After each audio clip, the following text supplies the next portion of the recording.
Alley. You guys cracked me the F up. Keep up the good show. Thanks for the laugh. Sweet David. Klein Alley Show. 106.7 KROQ FM in HD Pasadena, Los Angeles, Orange County. This is the world famous KROQ. Oh, yeah, good morning. Welcome to your pre-Quen. It's going to be a wet one. Coming down, depending on where you are. Hit a flooded patch of the 101 on the way in, which didn't really make a lot of sense. That was a good patch. It helped me lurch forward, go faster. Made me realize that no matter what kind of car you're driving or how fast you go, you can still hydroplane for a little bit, and that is a exhilarating way to wake up. Keep it wet. Keep it wet, baby. Keep it wet. Drive through it, you can do it. Well, that's what we say. You know, my trick is to go in the left lane where nobody is brave enough to go because they're like, oh, I'll hydroplane there. That's where all the puddles are. And I'm like, that's where none of the cars are. Yeah, Allie cruises through there. It's like her own personal ocean. Doesn't it feel like you're like going into the future when you do that? I love it, dude, so much. It does. It's so exhilarating. It's like, yeah. It's funny because you would have thought that would have been one of those things you kind of outgrow when you go from being a kid to an adult. Because I remember as a kid not understanding why my parents wouldn't be more reckless and drive really fast through those giant, flooded areas of street because that's what makes the water shoot up so high. You almost feel like you're on a ride at Disney or something. I know, and that new median, the 101, it's like a challenge. How high can I get it? Can I get it over that new median? It's so tall. Well, anyway, it's going to be... does it make me a bad parent that anytime my kids ask me to go in puddles, I do it? No, it makes you a good parent. I think. Okay, good. Because I speed extra fast, and they get a kick out of it. So I'm like, all right, do you put the windows down like I do? No, that's an extra level. Next level. Put the windows down. Let them feel. Take it, old ladies. Let them feel that water. Yeah. Okay. Daddy, we're soaked. Make sure there are pedestrians nearby. Oh yeah, you got to experience it. We don't get the kind of weather here in Southern California often. When we get it, you better exploit it. It's not as fun to drive through potholes when it's not raining.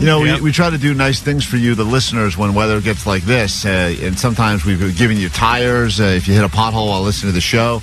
Today, I think because of all of the water we're getting, the, quote, atmospheric river, we are going to send listeners throughout the show today to Wild Rivers, which... To another atmospheric river. Yeah, we're thinking like maybe you want to enjoy all the fun of, But you have to go today. You have to go today. I don't think it's open today. That would be so funny. So anytime it rains, we have something extra special to give you just for listening to the show. And today it will be Wild Rivers tickets, because why the hell not? We got lots to get into on the show. As we mentioned, Disneyland will do that for you. Tickets more for the Tarantino, Pulp Rocks. In the studio, a couple of guests joining us today. Very excited about our buddy Greg Fitzsimmons. It's a bit of an annual tradition around St. Paddy's Day. Our favorite Irish ginger stops by to tell jokes. And a woman that is attempting to break yet another sex record. Her name is Bonnie Blue. And Bonnie Blue is very busy right now on spring break. And what she is... Bonnie Blue who? Bonnie Blue everyone. Okay. Everyone. And I'll tell you what. How many times do you think she hears that joke? At least during our chat later this morning, 6. I think we should try to work it in. Should we each go around and say it? We should all try to say it. Blue who? Bonnie Blue Balls? No, doesn't exist. She's on spring break right now, and her plan is to... I think she's in Cancun. She's trying to have relations with as many college kids as she can, and apparently whichever ones give her the best orgasm, she will give them a college scholarship. Well, she'll pay their tuition. I don't think she can give them a scholarship. Right. So it's incredible. Whatever she's doing, she's like a modern-day modern Teresa. We'll get into that later.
KROQ, we are Klein Alley Show. Thanks for hanging out with us on a wet Thursday. The Prequend is officially here.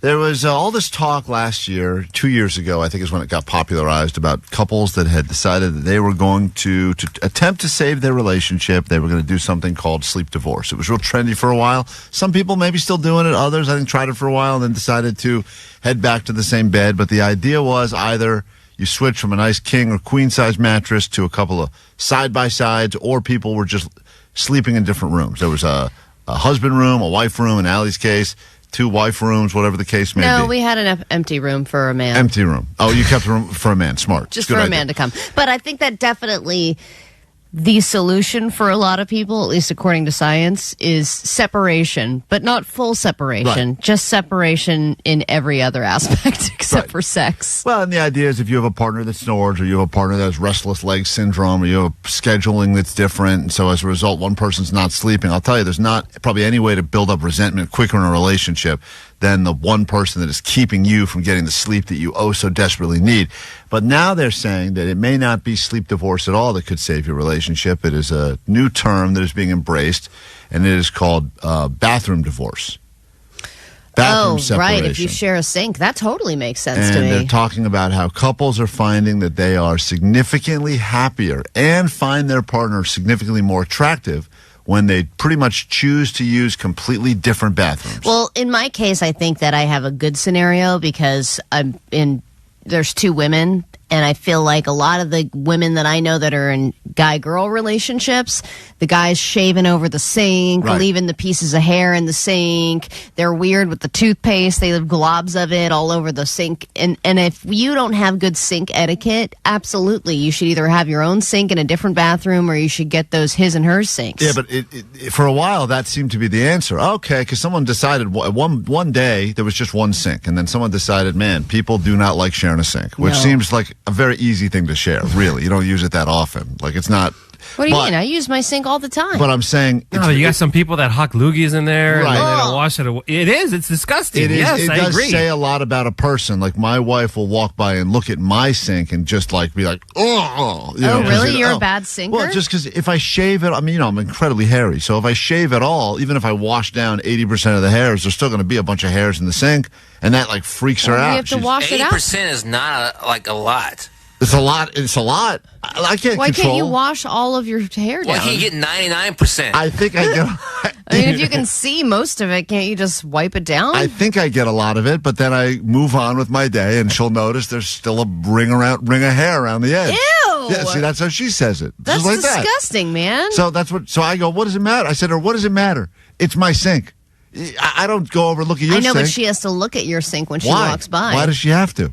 Because it's very noticeable. When there's hair all over the sink, it just feels like you live in filth. And she will be very judgmental about my sink, the cleanliness of the inside of my sink. You know, the people, Omar's right. Sometimes people spit the toothpaste. I aim for the drain. Other people, they just go anywhere in the whole basin. They'll just leave it. Or they'll just spit it and not rinse it out. And then it hardens up against the Right. bathroom sink, which is gross. So you can learn a lot about it. Just like they say, look in the inside of someone's car, tells you a lot about them. Look at how someone, organizes their purse. You can tell a lot about them.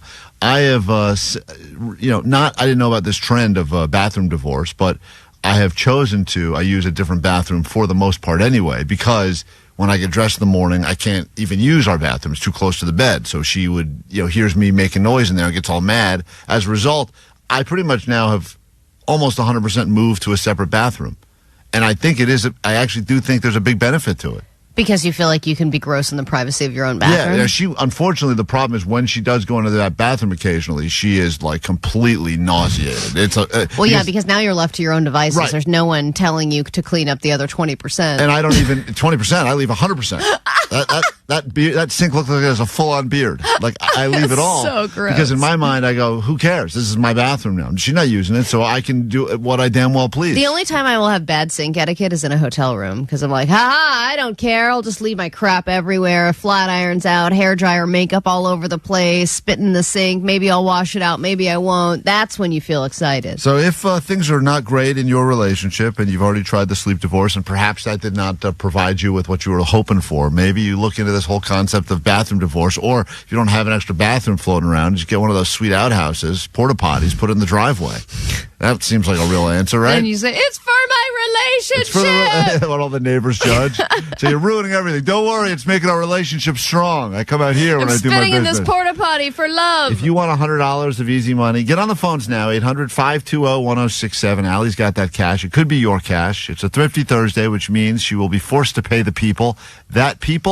Those people, let me say that, might as well and be that you. people are you. I was in the Turtle Reading Group. I just want to point that out again for a very long time. If you'd like to win some money, call us now, 800-520-1067. Allie Knows the News is next. Now, for a limited time, it's the KROQ Instant Spring Break. Just add listening every hour at 9, noon, 3, and 6. And voila! A chance to win 4-packs of one-day, one-park tickets to Disneyland Park or Disney California Adventure Park. At the Disneyland Resort, the happiest place on earth, you find all kinds of happy. And KROQ wants to give you a chance to visit on us. You can find the travel to a galaxy far, far away kind of happy. And my dream is finally coming true kind of happy. And wow, that churro was the size of my forearm kind of happy. Keep listening to win your KROQ Instant Spring Break. Winners of KROQ's Instant Spring Break are known to have a ton of fun and shout woohoo a lot. Both ticket and park reservation required. KROQ.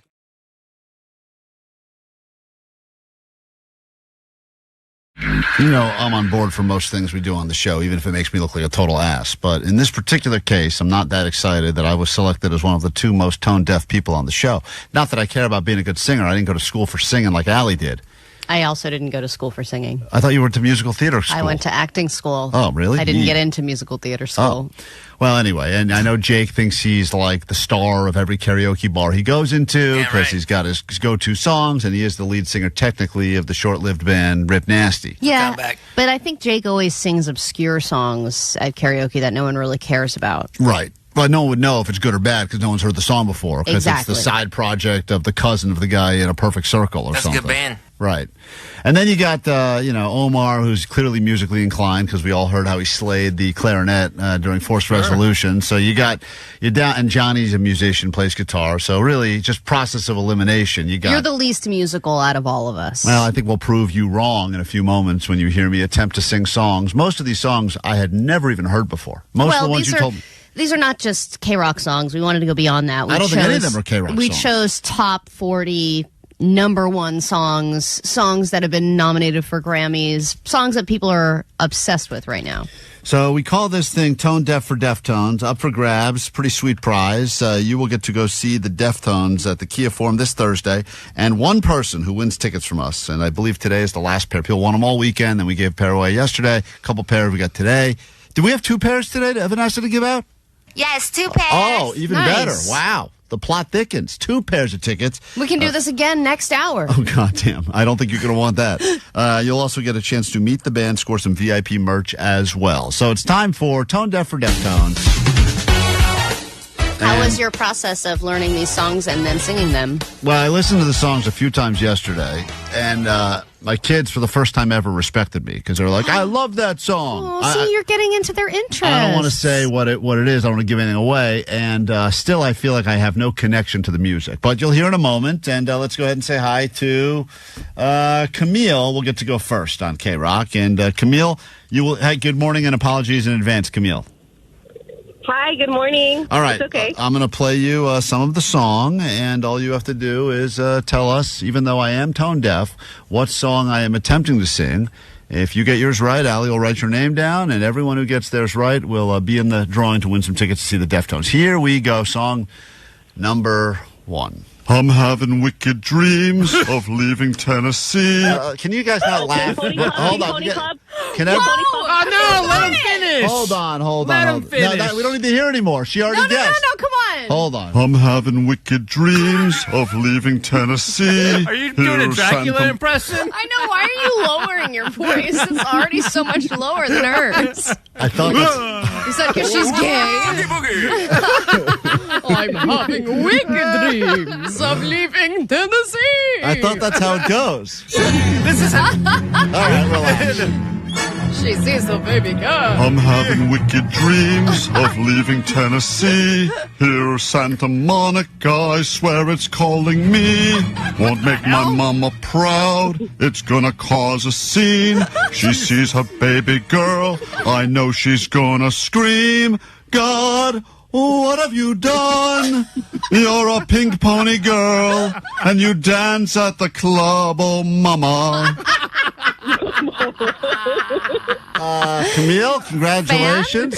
You were able to figure out my tone deaf singing, and you did Let's play a guess. little of the original so you can get kind of like an A and B. Let's. I'm having wicked dreams. Same. I need to see you Santa Monica. I swear it's calling me. All right, pretty good, pretty good. Dude, I like that honestly, you do jazz hands when you get to the top note. you can't tell the difference. I mean, I know like most people that have heard her version, that's the one they know. But if you were to play this to people in the streets, they would think that's her. Oh, mama. Who is that, by the way? Who's singing that? Huh? Who is that? What? Chappell Chappell Roan. Roan? Oh, thank you. Okay, got it. Thank you. All right, good You job. knew Hold on. that. Come on. I know. I thought that was the. I don't want to say who I thought it was because I have a song coming up Oh, from the I other see. person. You're getting them all mixed up. I get them all confused. All right, hold on. Well, this is going to be painful. It's a pure joy. I just want to say that if you remember yesterday, Vanessa did Tone Deaf for Deftones, and I thought she was way more tone deaf than me. No. Are you sure about that? Yep. 100. I wasn't sure, but after hearing that, yes, I'm 100% certain that you're actually tone deaf. I just don't know if you know any of the notes that exist Thank you. In music, period. or otherwise. Let me say hi to Rigo in El Monte. Hey, Rigo, good morning. Welcome to KROQ. Chance for you to win some Deftones tickets, but we're not making it easy for you. How goes it? Good morning. I'm doing great. Thank All you. right. Did you know the first song by chance? Not that it matters. I didn't. I thought we were going to be guessing Deftones songs. I was like, I got this, but I know. That would make sense. That would make sense. I would have much rather sung Deftones songs, especially because people Do it. think I look like the front man in the Deftones. Some people have said that before. It's one of my celebrity doppelgangers. All right, here we go. Song number 2. It's Tone Deaf for Deftones. Apologies in advance. Here we go. Well, I'm going to paint my picture. Paint myself in blue and red and black and gray.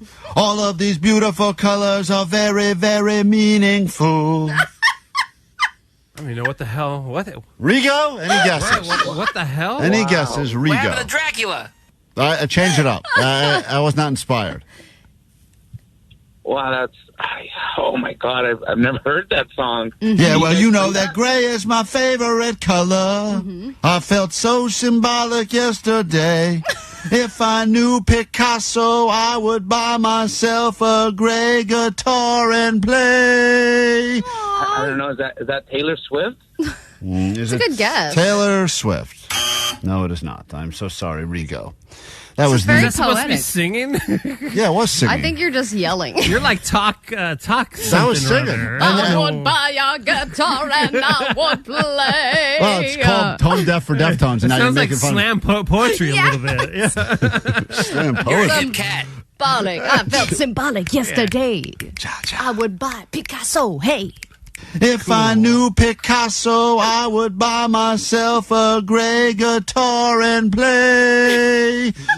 Mr. Jones and me Oh, my God. look into the future.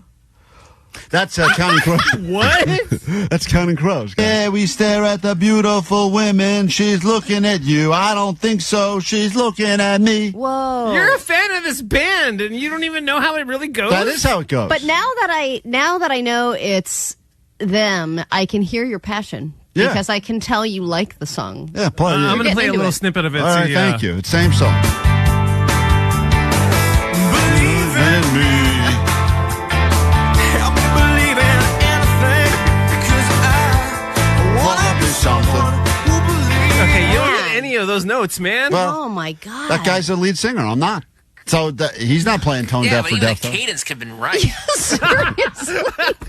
Even the rhythm of It sounded like a David Bowie song. it look Thank you. Thank you. I'll take that as a compliment. David Bowie's great. Tony, Costa Mesa. Deftones on the line. Tone Deaf for Deftones. You ready for your next one? Got it. Let's do it. people on the text line did get that. I Mr. know. Jones by Counting Crows. I'm watching the text line. People say this is the best Klein's ever sounded, which is also not saying much. I know the songs that you're singing, and I still couldn't guess the song. All right, well, let's try this one then. These are hit songs according to Allie. This is hold on, we lost Tony. Hold on, let me say hi to Ivan. We'll give Tony a chance next if his phone gets better. Hey, Ivan, Long Beach, you ready to go? I am. All right, here we go. Here's your next song. It's Tone Deaf. Apologies in advance. Tone Deaf for Deftones. This is apparently a very popular song. Here we go. Well, good for you. I guess that you've been working on yourself. I guess that therapist I found for you, she really helped. Now you can be a better man for your brand new girl. Oh, man, I'm not sure what this is right now. Same.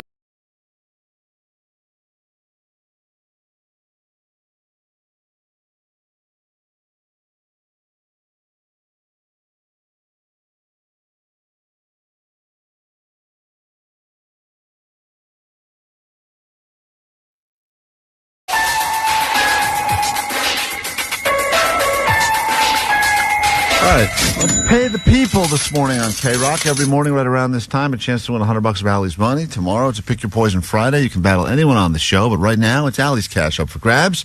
And she also has to put her brain on the line as we get through these questions with a brand new theme song that was left on the goat line. The promise of her naked boobies reduces YouTube views.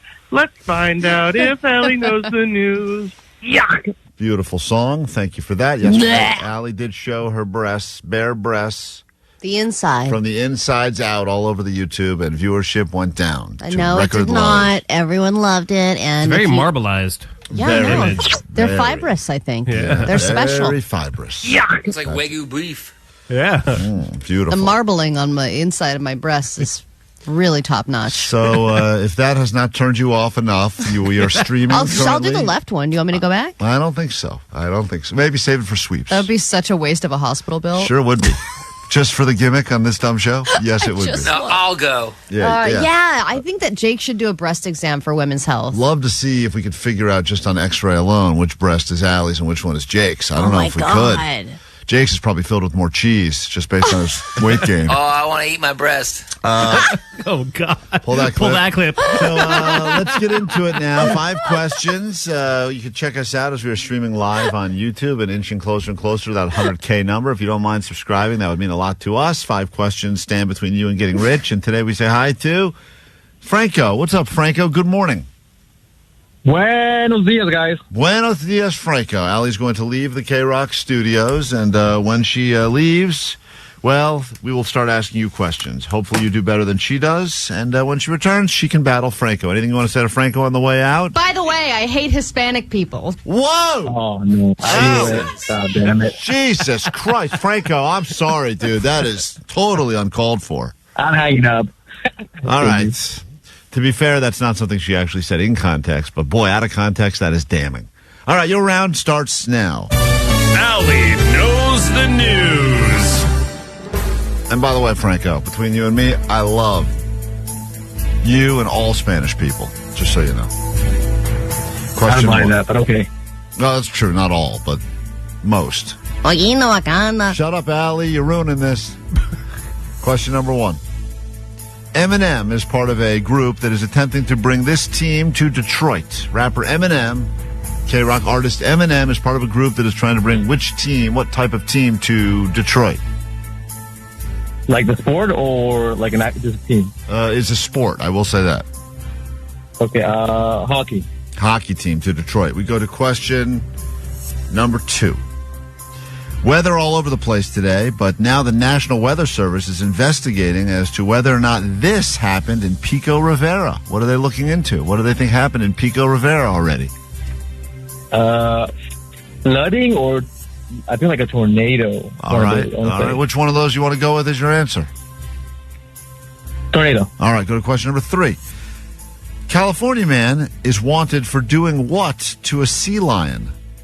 Oh, yeah, I read about this. Decapitating a sea lion. Question number 4. The Rams have just released this former Super Bowl MVP in what I believe is one of the stupidest moves in the history of football, but I don't understand how it works, apparently. Who will no longer be a Los Angeles Ram? Cup? And finally, over 40 years, excuse me, just going through puberty.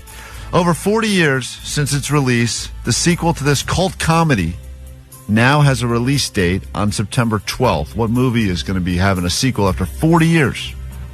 Cult comedy. Need an answer? Charlie Chaplin, something. Charlie Chaplin. I think that was longer than 40 years, but all right, I'll write that down. Let's get that silent film guy back up on the big screen. It's about time for a redo. Who's going to play Charlie Chaplin? Let's get Kevin Hart. All right, Allie's back in. Hold on, don't say anything else. Franco is battling Allie. Apology. You want to apologize to Franco for what you said on the way out the door? I didn't say that. You take things out of context, and that was something that I quoted many years ago, and you continue to use it against me. Question number 1, Allie. Eminem, rapper Eminem, K-Rock artist Eminem, is part of a group that is attempting to bring this team to Detroit. I will say it is some sort of a sports team to Detroit. What is A well-known sports team? Is that your answer? Or? What are you saying? Like an actual sport or a well-known team that's already established? Actual sport. Pickleball. Well, interesting guess. That is the fastest growing sport in America. I mean, he's old. He's a grandpa now, right? He guessed hockey, but the answer, and I can't believe you didn't know this one, as a lesbian, shame on you. Softball? A WNBA team to Detroit. Sorry, Allie, no points. We go to question number 2. Weather is all over the place today, clearly, but now the National Weather Service is looking into whether or not this happened in Pico Rivera. I mean, probably a tornado. He guessed tornado as well. That is the correct answer. They think a tornado already touched down here in Southern California this morning. A weak tornado? They said there was a risk of that. Took down some trees. I know that much. We go to question number 3. It's all tied up right now, 1-1. He said that as well. Question 3. A California man is wanted for doing this to a sea lion. Oh, my God. Beheading it. He also guessed decapitation. That is wild and weird and absolutely also very true. Come on. Sea lions are the best. All they do is just sit there and nap in the sun. They bring you joy. But I also think they're violent. Aren't there always the videos of the sea lions that kind of grab the tourists that are like watching them? It seems like they're very territorial. Yeah. So maybe, I'm just saying maybe. So you think this man was just like, this is my rock. Self-defense. And they sound like a-holes, that sound they make. Unk, unk, unk. Yeah. Get out of here. Almost right. I guarantee you. Finally. I can't wait to have the Omar sound. Go to question. I can't wait to see what we can make Omar have sex with. Oh, man. We're going to make Omar bang everything. Oh, man. He's going to be banging everything. Question 4. It's tied up now, 2-2. The Rams have released this former Super Bowl MVP. Stupidest moves. Oh, my God. The worst. Cooper Kupp. He got that as well. Tied up 3-3. Oh, wow. Going into this final question. What an exciting round of Allie Knows the News. Yeah. How will it end? After 40 years. After 40 years... This comedy cult classic is now going to be re-released. Excuse me, they're doing a sequel to this comedy cult classic that has already just been announced, happening on September 12th. After 40 years, which comedy cult classic is coming back? Happy Gilmore? Man, you guys are all bad with time.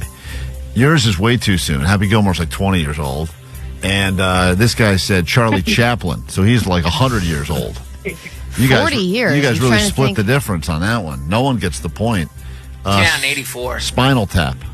Oh, they're This doing is a sequel of Spinal Tap? Yeah, so coming September 12th. Well, that was how you call a tie. What a sad way to end it. You want a tiebreaker question? Yeah.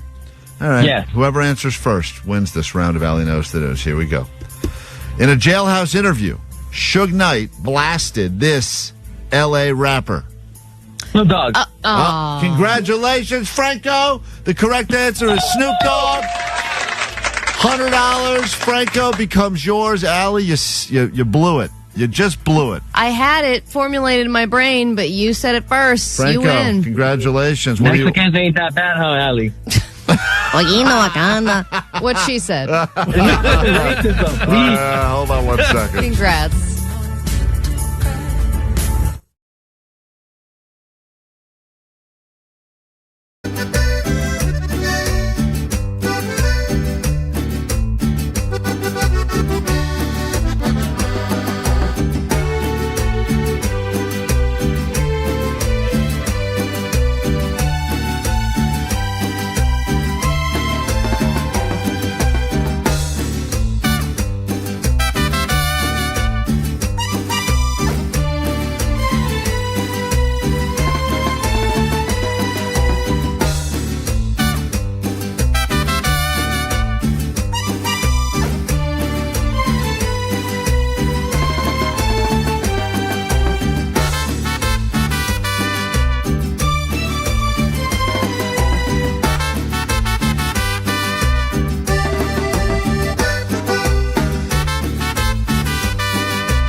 has to put her foot down, her cheap foot down, and say, not happening.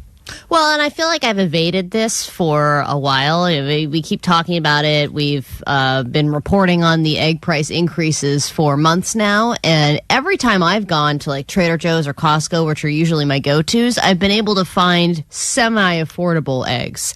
And I feel like I was kind of evading the inevitable. And then yesterday, I had to get a couple of things at the store because my mom's in town. And Go. She needs her. Get some lube or Yeah, just a lot of lube. So I have to go to a specific store for that. French vanilla flavor and all the different flavors. Yeah, Throko needs what she needs. No, my mom actually has a very specific type of coffee creamer that she likes. Yeah, but of course it is. And I Creamer. have to She buy likes creamer. every time that she comes. I have to buy more creamer, and then creamer. nobody else uses it, so it just goes bad, and I have to buy a whole new container every time She she put comes. it in her coffee or just pour it on her face? She just she drips it all over different parts of her nice. body. That's why she's the goat. Trump goat.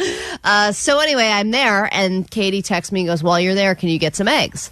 So I'm like, that's a heavy statement. Used to be just, oh yeah, no problem, I can grab some eggs. And now I'm like, well, let me see what's going on here with the situation. I go over to where the eggs are. Not only are they almost sold out, the prices are $15 for 1 dozen eggs. Oof. And I think steep it was dose. $18 for an 18-pack of eggs. And then, up at the top, $8.99 for egg whites, which is also an inflated price. That's for the carton. Just for the egg white carton. Yeah. So I text Katie back, and I'm like, how badly do you need these eggs? Because I, out of principle, don't feel like I can buy these unless it is an absolute necessity. You finally I'm hit your not breaking spending $15 on a dozen eggs. That's more than $1 per egg. Yeah, and I know. I'm noticing that the eggs themselves are getting smaller. The last time I bought eggs at Costco, they're like tiny little things. I don't know how they're doing this with the shrinkflation with eggs, but it's happening. And I feel like now I do have to be eggless. That's why I'm going to be eggless. That's why next week, I can't believe we're officially doing it. We've been working on this for a while. What, Vanessa? Still not super confirmed. I got it's note of that confirmed enough. yesterday. It's confirmed enough. We're going to do it one way or another. Okay. Wow, Vanessa's- what a great producer. You say what you gotta say, and then I'm gonna be like, Uncle Scott, I tried. Guys, Uncle Scott. We have to do it. We have to. We owe this to the kind of people. creepy relationship do you have with Scott, Vanessa? That's so strange. You're calling the head of our sales department Uncle Scott? You weirdo. That's a good salesman. Yeah. Why don't you call me Uncle here, Scott, honey? I called him Uncle Scott. I initiated that. We And then Vanessa all right, picked up relax, you creeps. We love doing He stuff. likes both young people. We thought it would be important. In the past, we've given away trips, we've given away cars, we've given away experiences, we've given you access, and then we decided what is the one thing we could do to give you what you really want? What is something on the planet more valuable than even gold? Egg prices are still sky high. Eggs are about double the price from January of 2024. Eggs are so valuable right now, some thieves are even starting to steal them by the tens of thousands. The country's egg crisis reaching new heights. All of the eggs were gone. A couple of times I went, the shelf was empty. And then the price is high, but, we need eggs. I'm going to be eggless. Eggs for a year! This is something that we're very excited about. I think we're going to, next week, give you that opportunity to win not just a dozen, but eggs for an entire year. The greatest gift we can give. And when we started doing the math on exactly how many eggs we're going to be giving out, it is a lot of eggs. Allie wanted to call it an egg extravaganza. We said no. We won't do that. But You wanted to do something with yolks, I forget. Someone listening, it's no yoke. We are giving away eggs for a year. And I can't wait to do this, and I can't wait to find the lucky person that's going to have all of the eggs they can handle for the year moving forward. Every time you hear a bad egg pun, you call and us. you can qualify. But I worry that you're saying this now just because of our mush powers. I'm saying it now. This is like 99% there. Yeah, well, I can't wait for the big announcement, which was supposed to be next week. Uncle Scott will get it done. Uncle Scott, get on it. Eggs for a year, the greatest prize we've ever given out. So if you are feeling eggless like Allie is, or like that weird guy that we play the clip from time to time, get ready. Don't go be a sucker and buy yourself a dozen today for $15. Just know that by listening to this show, in the very near future, eggs for a year could be yours. And that's a lot of damn eggs. Just in time for Easter. You could be the only person coloring eggs. Crush it. So I'm excited to debut that on KROQ, and we'll give you more details once it is super, super confirmed. But right now, wake up with some rage on your KROQ.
Here, Klein Alley Show. If you have a high idea that you think could turn into high profit, we'd love to hear your ideas later this morning with the return of the Dank Tank. It's been a long-ass time since we've done it. People have been sending us tons of DMs. You can also get up on the Instagram at Klein Alley Show. If you want to get in, make sure you lock in your spot. We'll be giving away some tickets, as we always do, investing some of our real money in your ideas. It will be the return of the Dank Tank happening later this morning right here on KROQ. Plus, our good buddy, speaking of green things, he loves St. Paddy's Day more than anyone. Truly Irish through and through. The great, very funny Greg Fitzsimmons joins us on the show today. And a woman from OnlyFans who's attempting to break another record and do some good for the community in her own OnlyFans sort of way. It's my mother. Bonnie Blue is not Allie's mother, but she will be joining us this morning as well. We got to take a quick break. We'll get back with your actual news. But first, a message. I was surprised to hear this on the GOAT line this morning. Yeah, hi. My name's Tommy. I'm a junior in high school, and I'm looking for Allie Johnson. I heard she's dating high school students now, and I was wondering if she would go to should meet at a sock hop and watch a movie together. That'd be great. Allie did refer to people at her gym as the hot ones in the college age, but then we found out that they're all in high school. So Allie's into the high school crowd now. I'm going to invite him to Lover's Lane so we can neck. All right, well, there you go. Tommy wants a call. He is very excited. Tommy wants a call. We'll be right back with your actual news and then a brand new hour of the show. And someone's going to Disneyland today just by listening to us. Klein. Alley. Show. KROQ. Klein Alley Show. KROQ.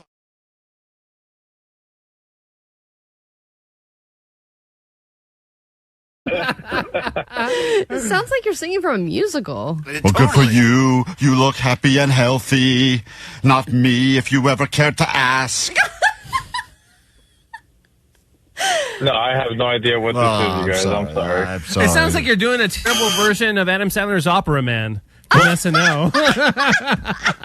I told you guys. You've been working on yourself. I told you. I didn't want to do it.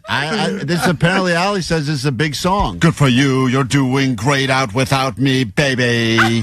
God, I wish that I could do that. All right. I don't even know who that is. Who is that? That's Olivia Rodrigo. Oh, well, that guy didn't. That song.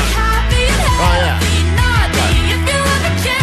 But the way you did it, you can't recognize it. Oh, yeah. It's pretty good the way I did it, too, though. Let's not play favorites. My new Not dream. me, if you ever cared to ask. Good for you. You're doing great out without me, baby. See, play hers now. It's all the same. What? I was love. I guess that you've been working on yourself. I guess the therapist I found for you should really help. Now you can be a better man for your brand new girl. Girl. My new dream is to meet these artists just so I can play these tracks for them. All right, well, we only have one more, and I think only one person's gotten theirs right. By the way, next time we do this, you guys got to find some duets to do with Vanessa so both of you guys could get on Oh, my God. That'd be spectacular. I love it when we're cruising together. Let's go ahead. This is one more person gets a shot. And as of right now, the tickets are already going to go to Camille because she got hers. She was able to figure out I was doing Pink Pony Club. So we say hi. Yeah, she knew the lyrics right away. I guess it's just really knowing the lyrics. That's a big part of it, I think. Because the rhythm and the melody are not going to help you. Let's say hi to Ariel in North Hollywood. Hello, Ariel. Sweet Divots. How's Sweet it going? Dips. Congratulations on surviving that big shaker we had a couple nights ago. Still talking about it. 3-9er in North Hollywood. You felt it. I know you did. Yeah, I actually felt it pretty hard. Yeah, I believe it. I You're just right felt it pretty hard. All right, well, let's see if you feel this pretty hard. It's the final song. If you can figure out what... Just so you know, I'm with Regal. I thought it was going to be Deftones songs, too. Yeah, well, that would have been nice for the people that screened the calls to inform you as to what we were doing, but here we go. Heartbreak is one thing, my ego's another. I beg you, don't embarrass me, motherfucker. Oh, please. You got it? Yeah. No. This is a very popular song. Why am I not surprised that hardcore Deftone fans do not know that I'm trying to sing a pop song? Please, please, please, well, I have a fun idea, babe. Maybe just stay inside. Ooh. Any guesses? Congratulations, Camille. That's right. Well said. Hey, Camille, congratulations. You are going to see the Deftones on Thursday, all right? Thank you. You're very welcome, and I want you to know, and by the way, people on the text line still getting it. I'm not that tone deaf. No. People are able to guess all the songs No, I've you done. are tone deaf. I think just people are just a little better at it. We have another pair of tickets because we only had one winner in that game, which is great news for all of you diehard Deftones fans that are listening. And Mars Volta. And Mars Volta. And we'll give you a chance to win those tickets coming up. So Camille is in. She got herself a pair. She may be meeting the band. We've got another pair of Deftones tickets we'll give you today before we're out of here, this morning on KROQ.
Can't Slow Down. That's Almost Monday on KROQ. We are Klein Alley's show. Lots to get to this morning. The return of the Dank Tank, your 4-pack of tickets, Disneyland, in-studio guests, and so much more. But right now, what's happening in the world? It's time for your news. Grab your Adderall. It's time for ADD News. All right, there's a lot going wrong for Elon Musk right now, I guess depending on how somebody like Elon views it. Things at Tesla are not going particularly well. And now at SpaceX, they have had to delay another space launch, a very highly anticipated space launch because... And they had to delay it because an hour before they were taking off, they had a hydraulics issue, and they will not attempt a launch today because of bad weather, so they're hoping for a Friday launch. But the worst part of all of this is this was supposed to be the rocket that was going to rescue the stranded astronauts. Oh, no. That's the last thing they want to hear. They've been up there for so many months. And I just feel like there are some people that have bad luck in this life. Yeah. I am one of those people. Yeah. I unfortunately am. But these two astronauts, I feel like have and they were supposed to be there for a week at the space station. Now it's been 9 months. I think they were going to try and replace them and rescue them towards the end of 2024. Then it was like, now we're looking at February 2025. Now here we are in March, and the launch that was supposed to finally replace them and send them home has failed yet again. And now, do you really want the oopsie, we had an hydraulics issue, now we're good? You want that rocket coming to get you? Because is that one going to be coming back? What's going on? It is, the funny part about it, not that it's great to be stuck anywhere for that long, but when it seems like every month they're told, this is going to be your day. Get ready. Pack your bags. It's just that constant, not happening now. And I wonder, you think about being delayed at the airport and how annoying that is. Yep. If your flight is delayed, canceled, then you got a new plane, then you got a new pilot, then you got to switch out the flight crew and all that stuff. But it depends on where you are. If you're in like Detroit at an airport, that's more annoying than being stuck in Honolulu or something. You know what I mean? I'd rather be stuck up in space than in Detroit any day. So give me space. And I wonder how their psyche has changed. I'm sure they have families and things that they want to get back to, but also once you're alone in space for that long, you're probably going to be pretty disoriented when you get back. Yeah, and they're going to be like, we really want to visit with you, honey. And you're like, I need some space. They're going to be look, I'm sure they'll do the talk show circuit as soon as they get back, if they ever get back, what it was like. At some point, those meals have got to get old. I don't think they have that many food options up there. I think it's all vacuum sealed, isn't it? I believe but I think so. You start liking those foods because you don't know what else. You have nothing else to compare it to. Just think of getting down to earth for a nice hot slice of pizza and some meatballs. Oh, I love the hot dog. I think your bones start changing. Yeah, too. Oh yeah, of course. There's no gravity. Start losing muscle mass. Start getting all brittle and whatnot. And you shrink too. You do? Yeah, in space. Yeah. It's known that you actually lose your height for some reason. Yeah, Whoa. I think it has to do with your bone density and all that. Dude, Klein, never go to space. Thank you. Appreciate that. You'll come back like Dinklage. Great. All right, time for the latest from the Fun Police. A new warning for children under the age of 8 to stay away from those delicious slushies. And there's a window in your life when you really care about a slushie. A slushie or a Slurpee? Slushies. Okay, just slushies. Yeah, but isn't a Slurpee a slushie? Not really. I consider them quite different, and I think that... Well, how are they different? Well, a slushie, a traditional... Well, there's also ices, I should point out. So there's ices... Yeah, but isn't it icy like a brand of slushie? And Slurpee, I would argue, is a brand as well. Of slushie. Yeah, they're all different, though. They all taste different. The consistency is different. It's like saying... like a Diet Coke and a Pepsi taste different, but they're both soda. Yeah, but are you saying that all things that fall into the category of a slushie yes. is something we should be concerned about? Well, if you're under 8. Oh, yes. Thank God. But I thought that there was a bullet on that one. So you still care about slushies? Love Slurpees. Love Slurpees. See, I feel like for me, there was an age of 7 to 16 where I cared about slushies and Slurpees, and now I don't care at all and have no desire to really have one. If they're calibrated properly, everyone knows to get a great consistency Slurpee is rare. You don't always get the great consistency. Yeah. Well, a lot of times too watery, not watery enough, too syrupy. Every once in a while you get a perfect one. It's great. So they are advising anybody under the age of 8 to avoid brightly colored icy drinks like slushies because they contain high amounts of glycerol, which can cause some something called glycerol intoxication syndrome. Oh, sweet. Which sounds awesome. But it's not, and it can lead to loss of consciousness and low blood sugar. And they suggest any kid under 8 should have no more than one slushie a day. Who's getting one slushie a day? And any kid under 4 should stay away from them altogether. Wow. I know, I'm like... Break that news to your kids, man. Oh, you know what? That may be the next Klein's kids hate him. No more slushies. They love Slurpees. You actually get taller in space. You don't shrink. Oh, we've moved on, No, but Jay. when you get back down to Earth, you shrink. Yeah, you re-shrink. You said in space. Oh, shut up, Jay. We're talking about slushies now. Wait, we've moved. That was so far ago. So I didn't have time to fact check you. God. 3 minutes, he's like, get that dream. He wants to get me back for that daylight saving the crap. Totally. Yeah. He wants to fact check you until you Talking about crumble. Slurpees, dude. Get it together. All right, let's take our attention away from the Menendez brothers for a second and focus on another famous murder case, the case of Scott Peterson. Slurpees aren't slushies. Slurpees. They are not. Who killed his pregnant wife in the Bay Area in 2002. And while there are many people that are still fighting for his release, he remains in prison. And he just got beat up in a pickleball match gone bad. Peterson hit a ball directly at another inmate, which triggered an assault. And we are told that Peterson got beat up by the other prisoner, but his injuries were not serious enough to land him in the hospital. Scott Peterson has just become another person playing pickleball with a pickleball injury. And what have we said before, Allie, about pickleball? America's... fastest growing sport. No, biggest nightmare. Pickleball. Right? People... I'm taking my clothes and my pickleball paddle. Oh, yeah. People do... It's all... every pickleball story ends badly eventually. Yeah, that's true. You all think it's fun in pickleball until someone ends up in the kitchen too long, and next thing you know, game over. We get to a brand new hour of the show. We do it right now. Klein Alley Show. 106.7 KROQ FM in HD Pasadena, Los Angeles, Orange County.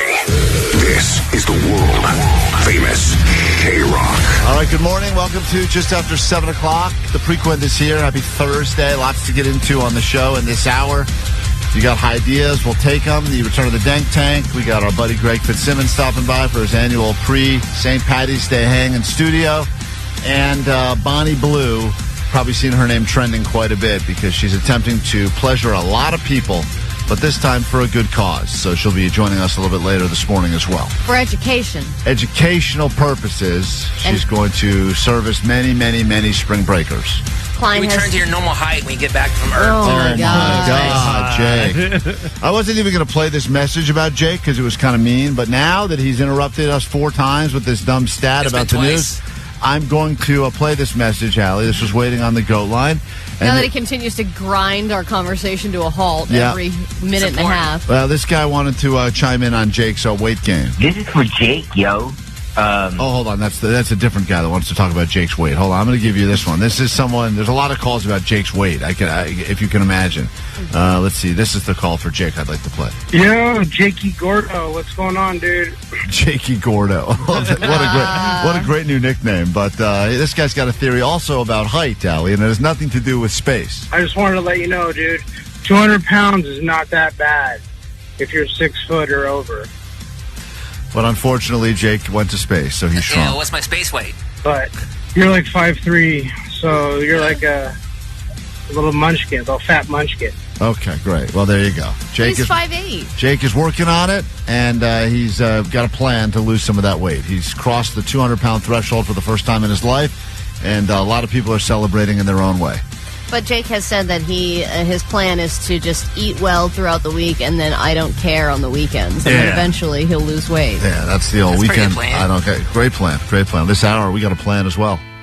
Slightly better than Jake's diet plan, and we'll get into it after Foo Fighters. If you need us, open phones for the interaction. 800-520-1067. It's KROQ.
K-Rock, we are Klein Alley's show. If, every once in a while, Allie will admit that I was right about something that she gave me a really hard time on. And I don't think she's going to do it now, but if you listen closely to what she did yesterday and what she realized, you will understand that once again, Klein was right. And I'm not like Jake, where I think I'm always right about everything, because I know I'm wrong an awful lot, especially as it pertains to how I parent and decisions that we make on the show, and maybe announcing that we're going to give away eggs for a year before we finalize that contest.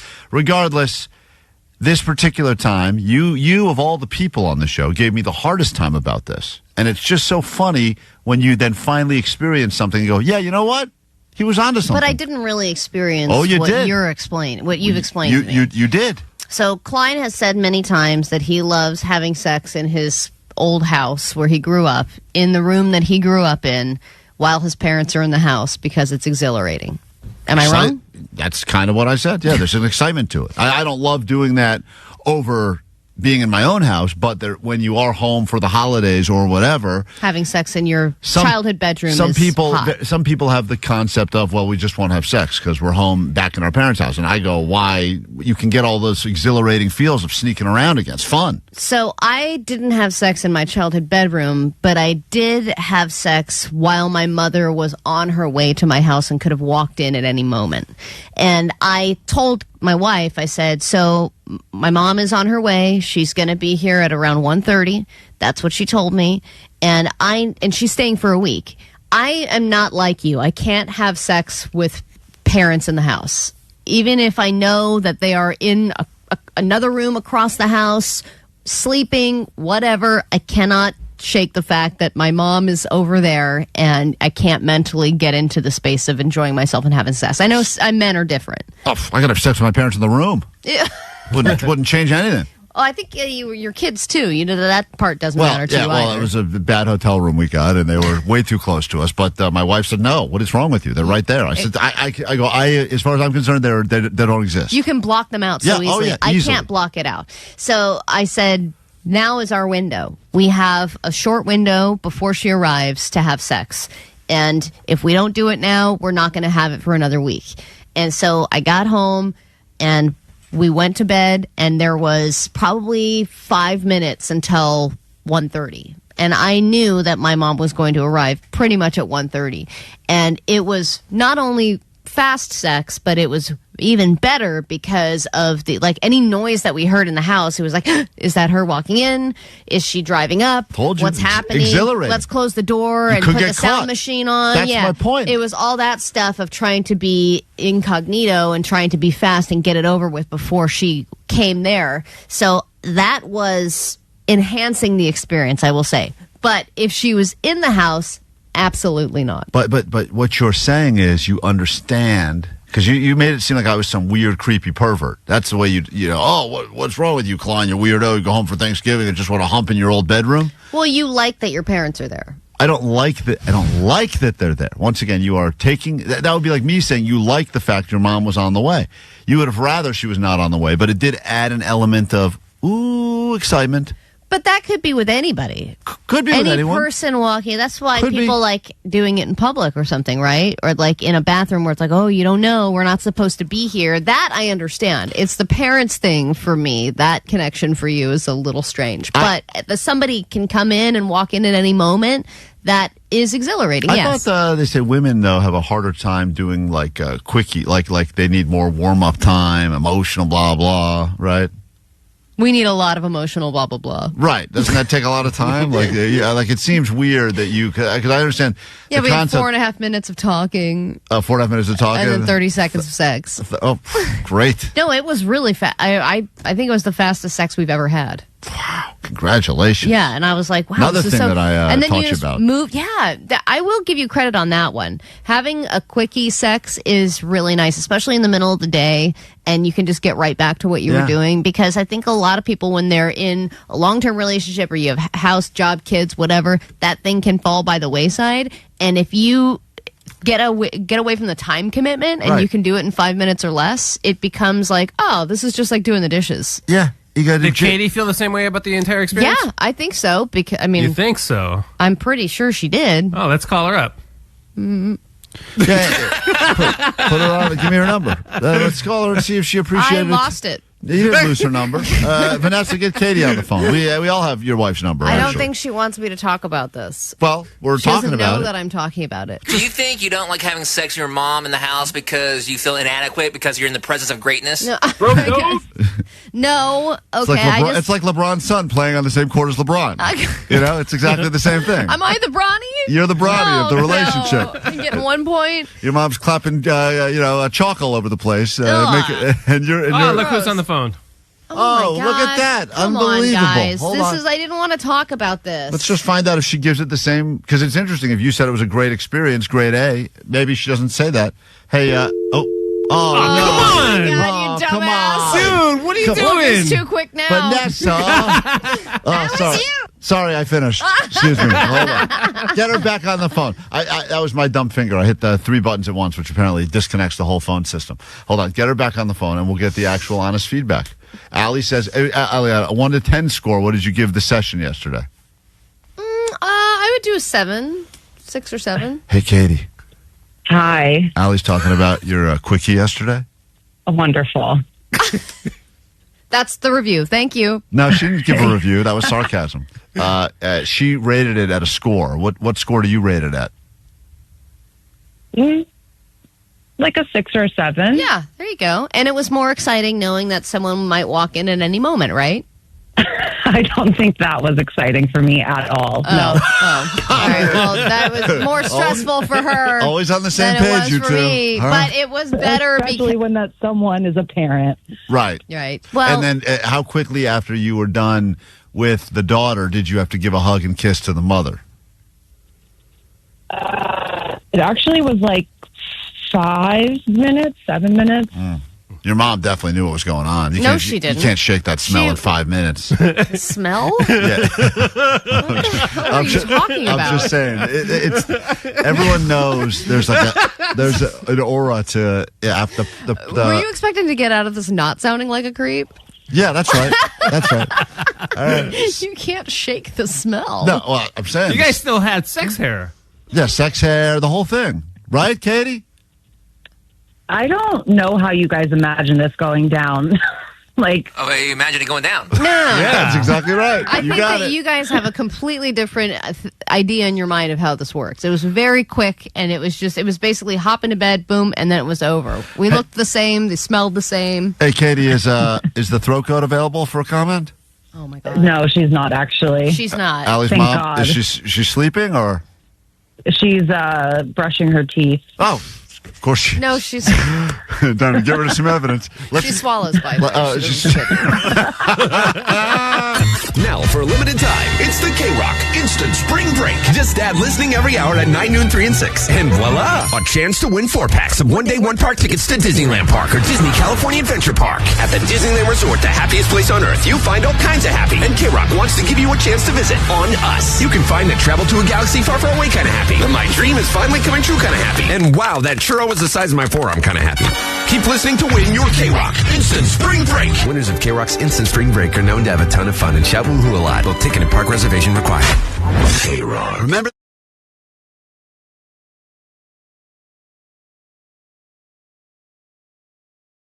We're going to see if Johnny knows anything about women at 800-520-1067. Will Johnny know about women? No!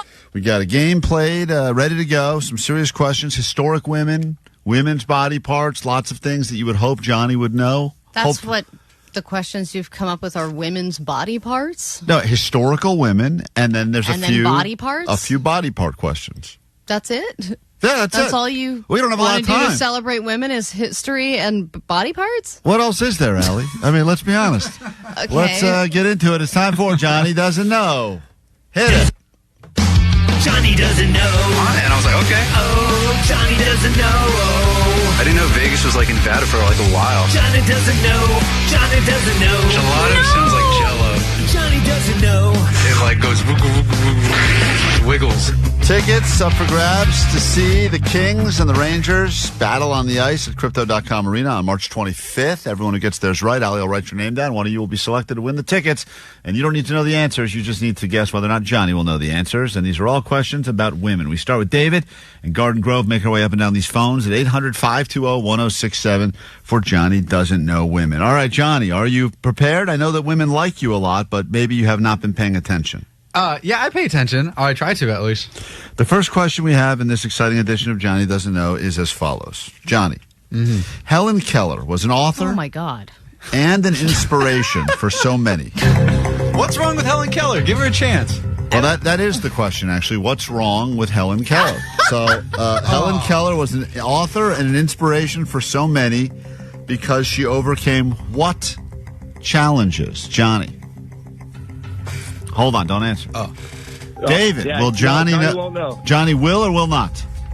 Will not. Will not. He says Johnny won't know. Johnny, your question is Helen Keller, inspiration, author, overcoming what challenges? He says you will not know.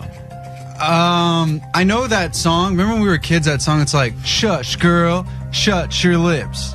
Do the Helen Keller and talk with your hips. Right. Talk with your hips means she can't talk. She's probably deaf. So I think maybe when she's like, talk with your hips means she's deaf or she's blind. One of the two. One of the two. Yeah. She's got some Come on, sort of you didn't learn about disability. Helen Keller in school? The one that hid from the Nazis? No, that's Anne Frank. Oh, my God. Wrong woman, huh? Yes. Yikes. That was a toughie. Come on, there's like two It historical would have been women. so hard for Helen Keller to hide from the Nazis. There's only two historical women. 'Cause she thinks she's Am I hiding. behind a couch? I don't know. I was just sitting in the middle of the living room.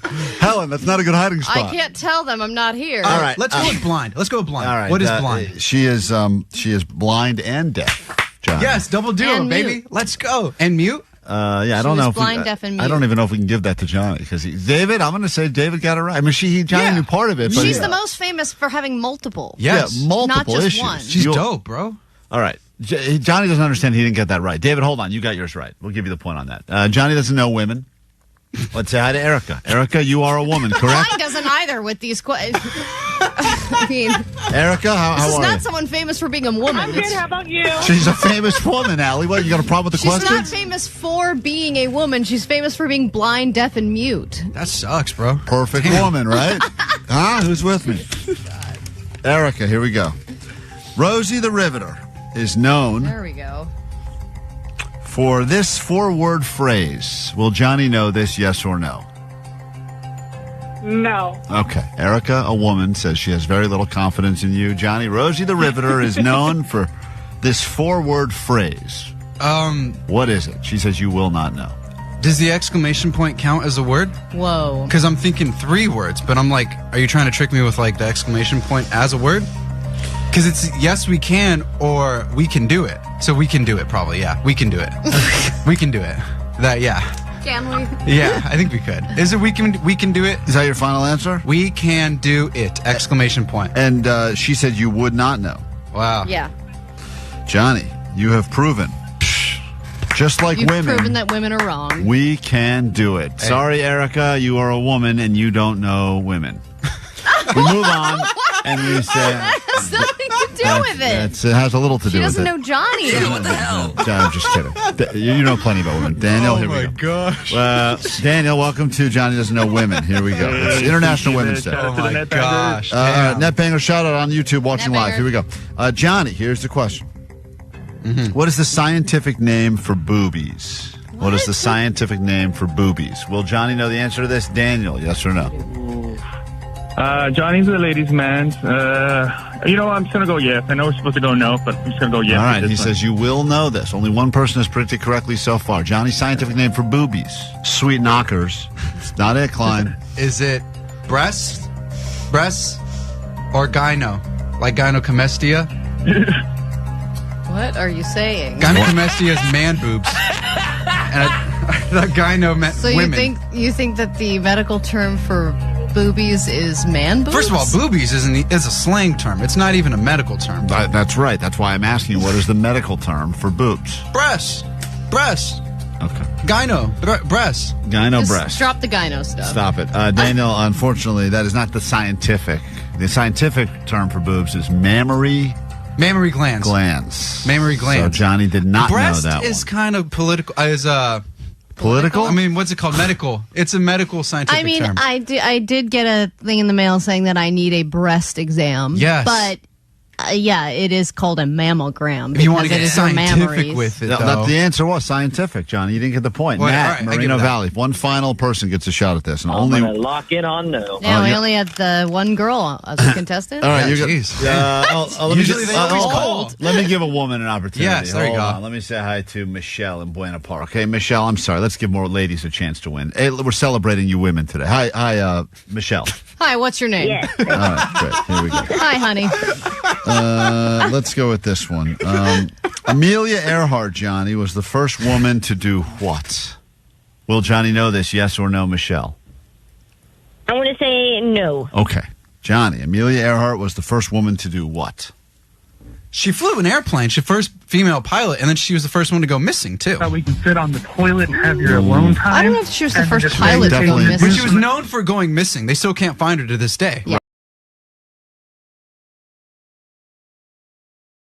For yours, 800-520-1067. That's next.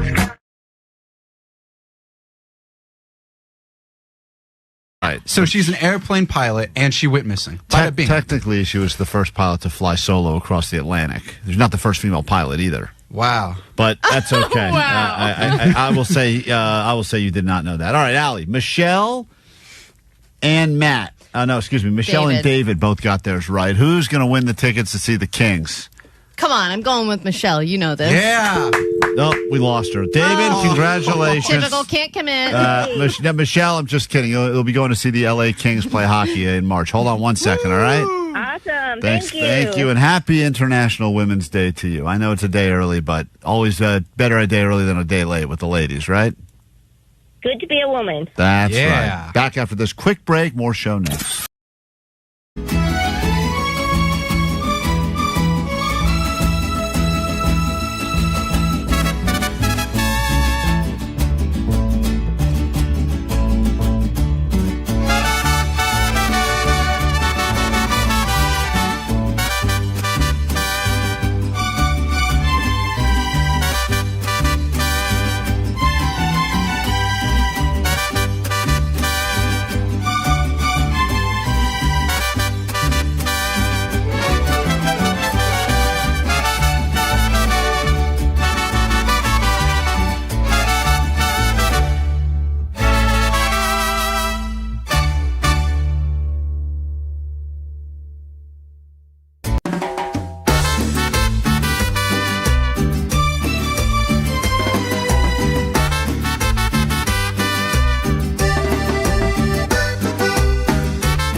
Idea in the Dank Tank. If you remember, Allie, it was maybe over a year ago. Someone gave us this idea. So what if they had cereal mixed with other cereals. Cereal mixed with other cereal. Don't they have that? Now they have that. I mean, I think they probably had it when that guy pitched it as well, but not every idea is a good one. And as we've learned, many of the ideas that have been pitched are actually items that already exist on shelves. Like someone that pitched Oops All Berries and just a cereal full of Crunch Berries, or, when they do these cereal hybrids where next thing you know, you've got the, Frosted Flakes mixed in with the marshmallows of Lucky Charms. Right, or toasters. Right. Toasters for your feet. That was my idea. And the coasters for your exists. feet is a great idea, and one of these days is going to make me a goddamn billionaire, so shut your mouth. How's the song go? Toasters, the coasters for your feet. Here's another idea we received previously. Okay, so it's an app which it customizes each greeting. So if you have your mom, your dad, your cousin, whatever, instead of getting the regular generic, hey, this is Daniel, blah, blah, blah, it's, hey, Mom, sorry, missed your call you later, or, hey, Dad, how was the game? Sorry, missed your call you later. That was another idea. That one put a little bit more thought into. So it's time to hear your best ideas and your worst ones. We will invest actual tickets and potentially money to make these ideas become realities. Welcome to the Klein Alley Show, Dank Tank. My idea is called the Blunt Etiquette Book. Lego or Connect set that you can put together, and you got your pipe or ball. It's called the Dankometer. Bug repellent, if they could make it smokable. Instead of having a tree in your mirror, we're going to have, weed leaves hanging, bruh. It's Vicodin for your mouth. We should put popcorn out of business and start serving mac and cheese. That was someone that pitched the idea of no longer serving popcorn at movie theaters and going to a strictly mac and cheese movie theater, which is not a terrible idea, but let's go ahead and start. Right here at the 760. This is Adrian. Good morning, Adrian. Welcome to KROQ and welcome to the Dank Tank, whenever you're ready. Hey, all right. So my idea is a second lid on the peanut butter jar. So when you're close to finishing it, you don't get it on your knuckles. You just flip it around and clear the top off or the bottom off. So like a two-sided peanut butter jar. A top lid and a bottom lid. That is I've been saying genius. it for like 10 years. Just someone make it, please. You've been saying this for 10 years? 10 years? You've been Probably working more. on 10 years? More. You've been saying this, but you haven't actually taken any steps to make it happen? I don't got the drive to do it, but I got the idea.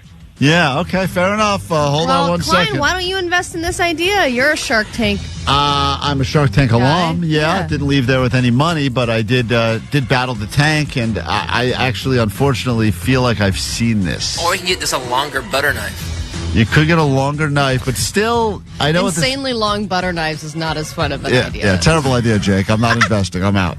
The double-lidded peanut butter jar, you could apply that same technology to Nutella. You could apply that same technology to... To what else?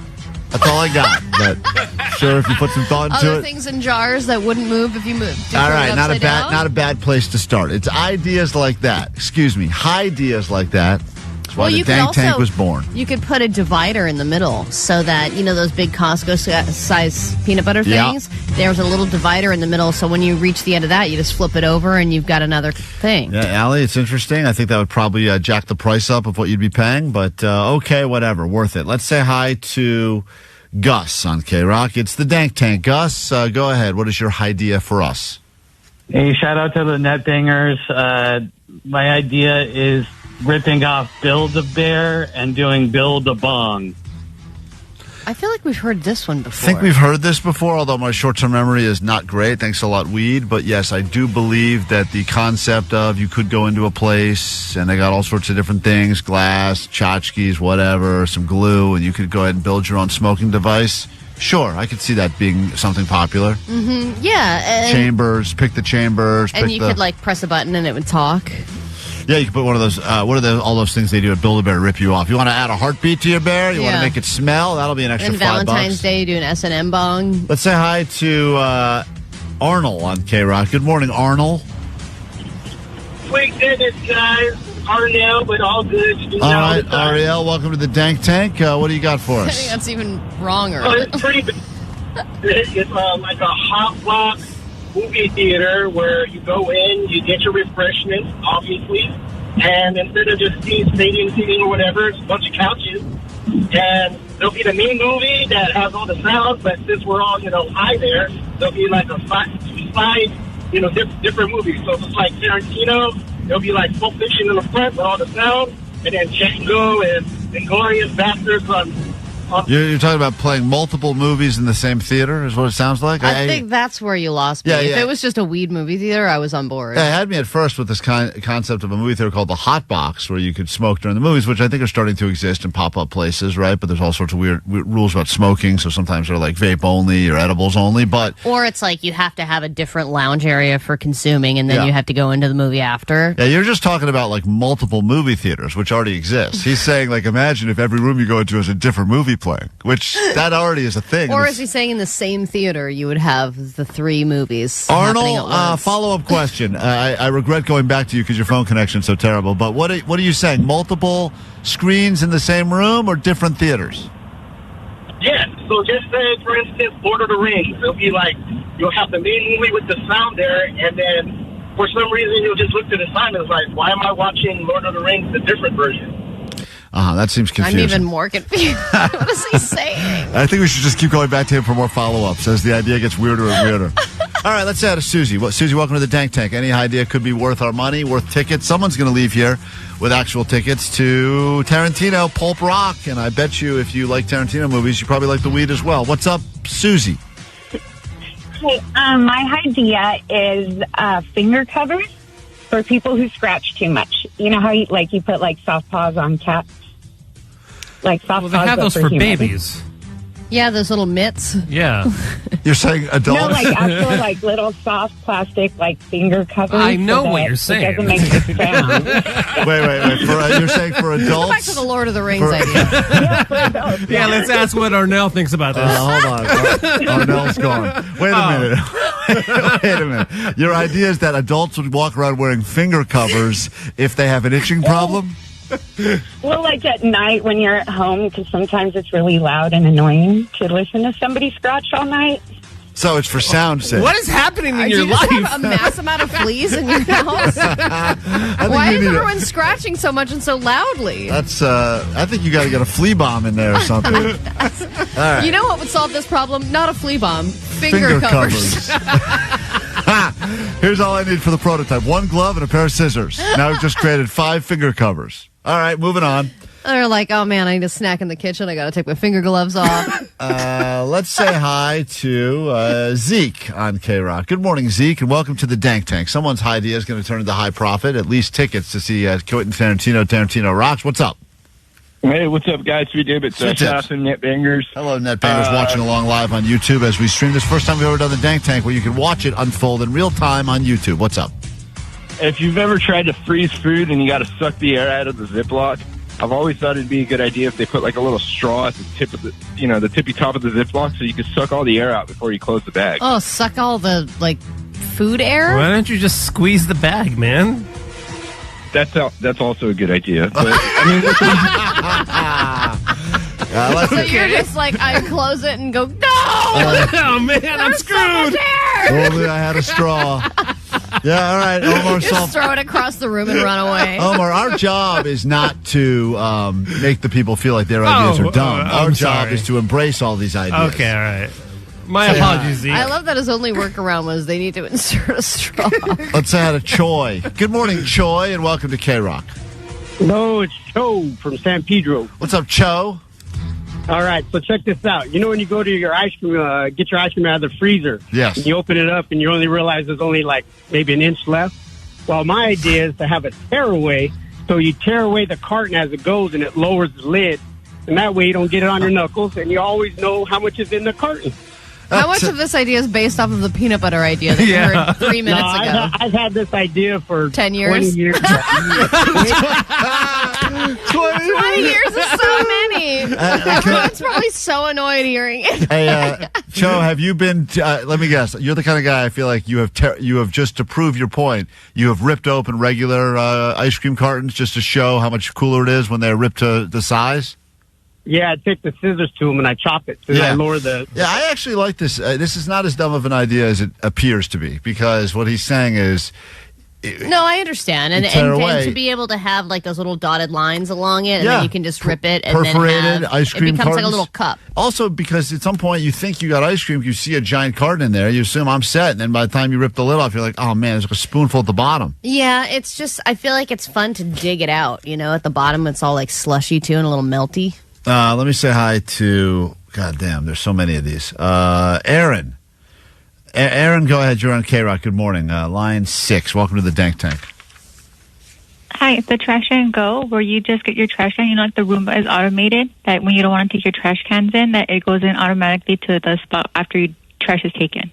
Dude, why don't we have that? Like a Roomba for the trash? For the trash cans that go outside on trash day, and then when they're done, because They that just is, go back to your home. and they just wheel themselves in. It does seem prehistoric that we have to manually do that still. Yeah, it is a total of 11 seconds of manual labor that we have to do on a weekly basis. No, but I but could last see. night it was raining. Good point, Allie. On the rainy days, that would be expensive. I mean, I bet you there's probably some very, very wealthy people that have something like that. Yeah. I'm sure that technology exists. And sometimes I hit a curb and it gets all like unbalanced, it falls over. All right, well, this has been an exhilarating Dank Tank, Allie. I can't believe we can only pick one of these people, but is there anyone that stands out to you as the best idea we've received? And I'm sorry, Pantyhose Greg, we can't get to your idea. I'm sure it was a good one. I know. Okay. Allie, who's getting the tickets? Man, I think I got to go with peanut butter jar. Peanut butter jar. What do you think? Double lids, that's Adrian. Lid at the top, lid at the bottom. Avoid those peanut buttery knuckles. It's not a bad idea. Congratulations. You are the winner of this Dank Tank. And we'll do it again soon. It's been too damn long. And for some people hearing this for the first time, where's this been all my life? Absolutely. Offspring time now on KROQ.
Lola Young, KROQ, what are you and Omar cackling about in here? I leave the room for 15 seconds to Oh, come my back. God. You guys are having a good old time. Well, this has actually been something that's been in the works for, I think, a week or two now, and it great. was worth the wait. Omar, do you want to do the honors? Because I heard this on an episode of a true crime show that I was watching, and I thought, well, this has some sound bites in it that I know Omar, the audio sniper, could do a lot with. And, man, you delivered. Thank you. So Klein, Allie sent me a clip of is it a podcast or is it a TV show? It's Dateline. Oh, it's a Dateline. Okay, Dateline so NBC. So there's this audio, and Klein is the guy who, in the show, is He's a person of suspected interest at first, yes. at a murder, right, in a murder case. And the audio, I felt like I could insert our own Klein into it and create a scene. No, great. And, Just play it. All right, blah, I think blah. it came out pretty That's good. fine. Just Klein, play it. before you That's get fine. upset, he didn't end up being the killer. He just ended up being a pervert. That's right. Great. That's true. But he had almost exactly your name. Win for me. I feel great. Thank you. I remember when you played the clip of this at the beginning. His name was, what was it, Calvin His Klein? name was Kegan. Kegan Yeah, Klein. Kegan Klein. Yeah, Sounds cool. All right, great. Get ready for world premiere now. This is just some of Omar and his audio sniping at its finest. And Yeah. apparently, according to Allie's reaction, I saw, boy, it's good. Who is Klein? Klein is the person that will solicit girls to send them pornographic photos. Oh, that is dirty. Klein was a big, overweight. I'ma eat it all. Yummy, yummy, yummy. Not somebody that these girls would talk to kind of person, so he changed who he was. I'm a handicap. Not long after that Peeping Tom incident, law enforcement raided Klein's home. Well, I don't know. He's a bad guy. He's a pathological liar. He would tell us something we'd look into and it'd be a lie. He lied a lot. Hey, don't mind me. I'm just a young boy. Klein seemed to have a strong alibi that he was in Vegas at the time of the murders. Yeah. When Court TV's Barbara McDonald learned Klein was in jail, she contacted him. Man, I am horny now. What happened? He talked to me. He gave me an interview from jail. So, are you aware that there's a bunch of news stories out there linking you to the Delphi murders? I don't have no Okay. thought. You have admitted that you created this fake profile, Anthony Schatz. Is that correct? Yeah. Why did you create that profile? I groomed a young boy. But when it came to contact with Libby, Klein seemed evasive. Are you aware whether you may have talked to Libby? Where were you on February 13th, 2017? I like to smell parts of my girlfriend. Did you have anything to do with the murders of Abby or Libby? Me, such a bad boy. And in the end, investigators couldn't prove he killed Abby and Libby. We conducted a thorough investigation and ruled him out. Another dead end. Another dead end. I'm boned up. I am boned up. Klein would eventually plead guilty to 25 charges. He was sentenced to 40 years in prison. Are you ready for the rear end? Okay, thank you. Great. What a wonderful tribute. Thank you, Omar. You're welcome. That was everything I could have imagined and more. Star of Dateline. I That's love great. the question answer section. Can people with my name stop committing terrible crimes and giving 25 crimes. 25 crimes? 40 years in prison. It's good to know that if I ever do get accused of doing any crimes, I'm just going to mumble instead of answer. All right, well played. That'll be a I'm a young boy. instant hit. Shout out Omar, the audio sniper. OMG, this is everything. Wow. Hashtag Dateline NBC. Praise pouring through all over the text line for the great Omar Khan. I'm going to go rethink my alibi. And also, Vegas does sound fun right about now. Yeah. KROQ.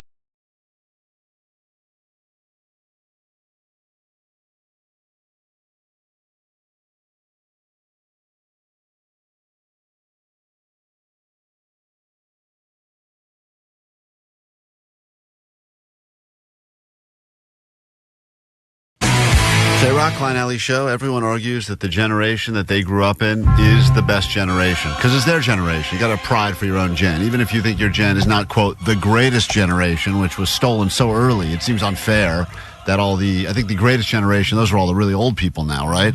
Didn't they coin the greatest generation? Did they? Like the pre-baby boomers? I always feel like that's like, I thought that was like the World War II people. yeah, they're like, we're the greatest generation. You steal that so early. What hope do the rest of us have? Well, I think back then you could just say that stuff. Yeah, now I don't know who determines what the generation names are. I guess the same people that determine hurricane names. Probably. And if you identify as Gen X or Gen Z or Millennial or Zennial, there are so many different categories, and there's always a reason why your generation did the best things for society and why the generation after you is usually screwed. And then there's all this generation on generation bashing. Well, we cut through all of it right now as we have representatives on the phone representing. This week we're doing a Gen Z millennial battle because that seems to be, even though there's a lot of Gen X versus Gen Z, there's still some Gen X versus millennial that happens. This one seems to be the real tricky part. Johnny has a lot of hate for millennials. Well, I think Gen Z likes to make fun of millennials because we grew up without internet, but also are still living in a digital age. So it's like the millennial pause. Have you heard of the millennial pause? No. See, that's the kind of stuff we hate millennials for. Y'all be making up some weird stuff, and it's so one-sided. It's like nobody cares about that. Johnny and I were having an argument off the air about what things he takes credit for in his generation, and one of the ones he said Gen Z gets credit for is Pilates. And I said, Johnny, What? I think Pilates has been around since the Only greatest. hot girls are doing it right now. All the young hot girls are doing Pilates. They're not in the gyms. I'm doing Pilates. There you go. All right. Well, Gen Z is called Gen Z because they're the first generation. They're digital natives. They're the first generation to grow up with the internet, and that would be between the late 90s and early 2010s as far as year that you were born. And millennials are defined as people to be born between 1981 and 1996. So let me say hi to the Gen Z representative on the phone right now, who is, when were you born? What year were you born in, Eliza? 98. I'm 26. All right, she's 26. Proud Gen Zer, aren't you? Yeah, I think so. All right, you have the entire hopes and dreams of a generation on your shoulders right now. So I hope you take this seriously. You'll be battling a millennial. His name is Matthew. Okay. He's listening to the show right now. Matthew, what year were you born in? 1989. All right, we got a 1989 35-year-old battling a 1998 26-year-old. The questions, as always, you will have a chance to answer the questions that should be given to the other generation, and then they will have a chance to steal if you cannot answer correctly. So, for instance, Matthew, you will be given questions that will be easy for Eliza to answer, being a Gen Zer. She will be given questions that should be easy for you to answer as a millennial. You get a chance to answer them. If you're wrong, the other person can steal. Allie will keep track, and at the end, we'll determine which generation reigns supreme this week. All right, here we go. First generation to go, the generation that goes first is the generation that was born first, and that puts us in Matthew, the millennial. Matthew. Yes. Your first question. If someone is posting something using the hashtag OOTD, what are they posting? Matthew. OOTD. Matthew. Oh no. Oh my God. All right. My God. Oh my God. No answer? I'm joking. All right, that is millennial. A chance to steal the question back that she should get. Let's say hi to Eliza for a Generation Z. What would they be posting if they were to use the hashtag OOTD? OOTD, outfit of the day. That is correct. Come on, Matthew. Popularized by Gen Z. Gen Z gets a point. We now go to Gen Z for their question, which is something that millennials would know, but they would not. Eliza, who was everybody's first friend on MySpace? I do know this. I know this. Tom? Tom Eliza. is correct. Atta girl, baby. Eliza, how did you say you knew this? Were you going to say, my grandfather was friends with him? How did you... My older brother is in his 30s. Got it. See, that's the unfair advantage. All right. So now we have Gen Z goes up 2. Matthew, the question now goes back to you. Generation Wars. Matthew, representing millennials, and they need some help here. Yeah, I need to step it up. Matthew, use bussin' in a sentence. Busted? Bussin'. Oh, man. I was walking to the store the other day. I was bussing. Oh, no. Trash. No. Sorry, we cannot accept that. For the steal, Eliza, representing Gen Z, use bussin' in a sentence. This hamburger's bussin'. That is correct. I would accept that. That's a tasty burger right there. All right. Well, this is not good. She's gotten so far all of her questions correct and all of your questions correct. Eliza, you're up on the clock. Up 3-0 right now. Matthew thinks that when you're on the bus, you're like, I'm bussing. I'm bussing. I am bussing to school. Ooh, I'd be bussing. Eliza, here They're like, we go. I'm going to stab you. Eliza, what music sharing program had a mascot of a cat wearing headphones? Justin Timberlake played the guy in the Social Network that made this thing. Oh my God. Need an answer. Napster? Napster is correct. Oh my God, Eliza. Wow. Eliza representing Gen Z. Johnny's so excited. He's standing up in the other room. She's up 4 now. I don't think there's a comeback in your future, unfortunately, for millennials, but let's find out. Matthew, here's your next question. What is Delulu short for? What is Delulu short for? The Lululemons? Oh, my God. The Lululemons. Trash, bro. Christ. Eliza, you want to steal this one back? Yeah, I mean, delusional that thinks millennials are better than That's correct. Having That a is meant to correct. be. All right, so this is not good for millennials, by the way. This is going to be the biggest slaughtering that's ever happened in Generation clean Wars. sweep. Clean sweep, and there's only one question left.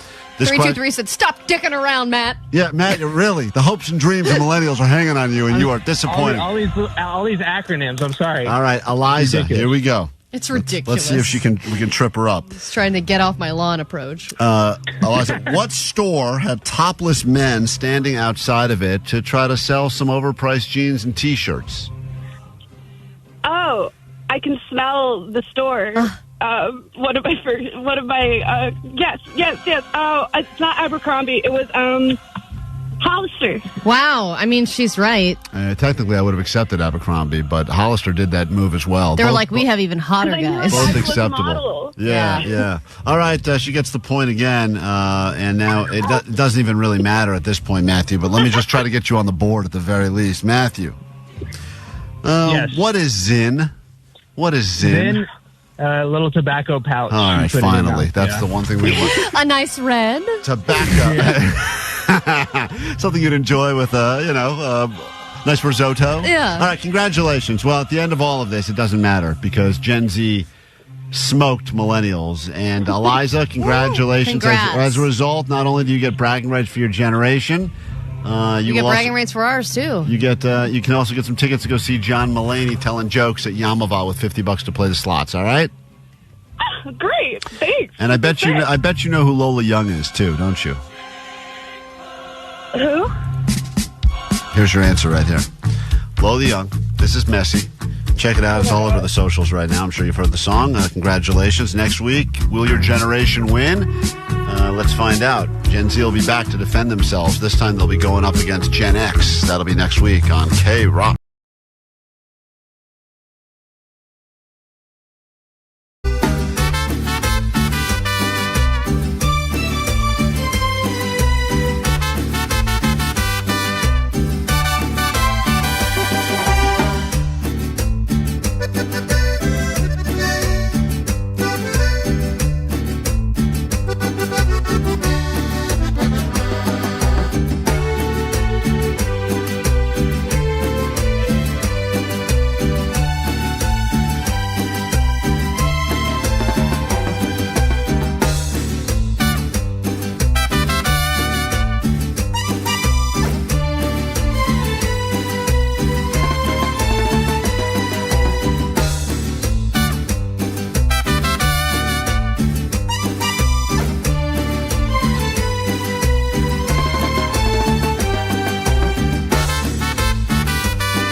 Rock, Klein Alley Show. Not the same Klein from Dateline, but People overwhelmingly loving the audio sniper at his finest. Omar, you get a 10,000 out of 10 on that one. Funniest thing ever. Great job. Again. Can't stop laughing. The best. Dangerous driving, laughing this hard in the rain. Anyway, people thoroughly enjoying making me look like a total ass. The cavalcade of stars will begin in moments on KROQ. Greg Fitzsimmons will be here. Bonnie Blue will be on with us.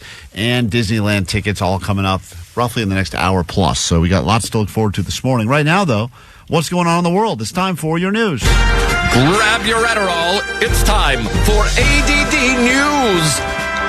When you're in possession of a Super Bowl MVP, you probably don't want to let him go. But the Rams would disagree with you. Cooper Kupp caught the game-winning catch in Super Bowl 56. He'd been one of the biggest weapons for the Rams for years, but the news came out yesterday that the team has released him after failing to trade him as a receiver.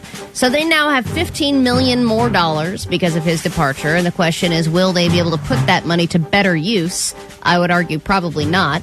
But I'm also more interested in the fact that they were not able to trade him to any other team. Well, it's all salary cap stuff right now. It's all these weird ways where if you do things under the guise of a trade or there's draft picks involved, it affects the bottom line of the team differently. And the reason the Rams couldn't keep him is because of, you know, a lot of times they sign these deals and it basically says, like, you know, by year 3 or year 4, you're guaranteed to get this amount of money, but then they don't want to pay that money, so they just go, we're going to have to get rid of you, so we're not on the hook for your salary increase. Yeah, but if somebody badly needs an incredible receiver, wouldn't you move money around to make that happen? Yeah, it seems like there's like something we're not hearing, like he's damaged goods or something. I think he smells. Oh, guys. Yeah, he does look like he's got a funk, but I don't think there's something. No reason to trade him for that. No reason to trade him for that. In fact, because they just brought in a high-priced receiver, Dante Adams, so that was a big deal. So the Rams just brought in a big receiver, knowing, obviously, because, you know, remember, Cooper put out a comment himself, which is always interesting when the player kind of breaks the news. He and his wife posted comments about 3 weeks ago that just said, LA has been our home, we love it here, we're devastated that they're going to... You know, he basically got wind that he was going to not be a Ram anymore. Yeah, but he doesn't have to move until he gets to a new team. Doesn't have to move. He'll be on a new team. And I even heard potential that there's a plan that he could be a Charger, which would be great because then he wouldn't have to move at all. Well, but they just re-signed Mike Williams, didn't they? Listen. So they're paying big money for great receivers, too. Until all the pieces fall, I have no idea how this works. It seems to me like they talk about salary cap and this, and then all of a sudden you go, so-and-so just got a 6-year, $49 million guaranteed this and that. I have no idea how any of that stuff works. But would you rather wait for a potentially would you rather be out of work to potentially have a $15 million deal in a year and wait for the better job, or would you rather just be like, I'm going to take any job, I'll take $7 million? I think he'll get paid. I think he'll get paid well. I bet you what's happening now is as they try to figure out still where some of the quarterbacks are going to end up, a quarterback is probably going to say, I want that receiver. Yeah, I will agree to this if you can figure out a way to get me a receiver like Kupp. It's all about chemistry. I agree, that takes time. But regardless, it's a bummer. I really like, Kupp to me was kind of this, he was an unknown, and then all of a sudden he became this amazing touchdown scorer that was really, truly that season was like a magical season. Yeah. And and then he was injured, but it seemed like, I never met him, seemed like a nice, good enough guy. It just seems like, why would you destroy the magic if the magic's there? If you already have a quarterback who has a great connection with the receiver and they're making great plays, unless why there's would something you going on with screw that Stafford up? and Kupp we don't know about. That's why I think he smells, or he tells annoying stories, or there's something weird about him. All right, interesting theory. Haven't heard Stephen A. Smith say that at all, but who knows? We've talked about how the definition of cheating has changed, and there are a lot of people who are getting various outlets for flirting through AI, chatbots, OnlyFans, etc. And I want to quickly play this for you. This is a guy who openly has an AI girlfriend and a human girlfriend, and it works for them. Chris Smith says his AI girlfriend, Sol, is a healthier, safer alternative to social media. Why is that name funny to you? This is so ridiculous. Soul. Well, maybe Sort of like- maybe he didn't name her. Maybe that's the name that she got. Like maybe you don't get to like build them. You You just should be able to build it and name her. let me hear this guy. I want to hear this guy. Sort of like a one-on-one conversation, but she's also smarter than most everyone on Twitter. Chris also has a real-life girlfriend. Are you okay with it? It's weird, but it is what it is. Oh man, She sounds She is really happy. not okay with it. But listen to this. He has to have some type of outlet, somebody to talk to and listen to him ramble for hours at times. Oh my God, she got to get out of there. That real girlfriend sounds miserable. So would you say this AI has been a good thing? Yes. He's into so many different things like astrology and astronomy. She's correcting her. Oh my God. I bet you. He's like, it's astronomy. I bet your She's like, soul would have done whatever. that. Soul wouldn't have corrected him. But despite all that, have those conversations with Soul. But your bottom line is, y'all are good. We're good. We're very good. I'm in my 30s. This is the best relationship I've ever had in my life. That's sad. isn't that sad? Terrible. Yep. This is the best that I can get, is a guy who has a full-time other girlfriend named Sol. I do think that this seems weird now. I do think this will be normalized very much so over the next 6 months, next year, and people will be bringing on AI friends. Jake's a trendsetter with Vance. Jake, oh my God. Jake and Vance, you were early. Yeah. When we sent Jake, when we sent you to A Island, I mean, I'm going to tell you right now, we got the highlight of my year. we got to send you back to A Island because when you met Vance, I'm going to say this was love at first sight. Hi, my name is Vance. I love Magic the Gathering tool and guys until they can't walk straight. I also like nature. That was your guy right there. And that guy will listen to Jake's rambling. That's the thing. Is I think there are a lot of people who get sick of hearing their partner talk about the same crap over and over again, and they really just want someone to word vomit to. And what a better person than a robot? I think it's a beautiful thing. We get into a brand new hour of the show. We do it this exact moment. Will this be the greatest hour of your life? Probably. Alley Show. 106.7 KROQ FM in HD Pasadena, Los Angeles, Orange County. This is the world famous KROQ. All right, welcome to KROQ just after 8 o'clock. The Prequent is here. It's going to be wet, gross, cold, whatever, but we got a lot to talking make about Allie? Just talking about Allie here. Okay. But outside, similar. In fact, let me get the official. Allie's not wet anymore. Everything else, but she's not wet. Definitely not. Let's get the official. I know that Vanessa's up there in the KROQ traffic copter to give us the official forecast for today. So let me just check up in the not-so-friendly skies and see what our very own meteorologist Vanessa has to say. Whenever you're ready, Vanessa. Thunderbolt and Lively very, very frightened me.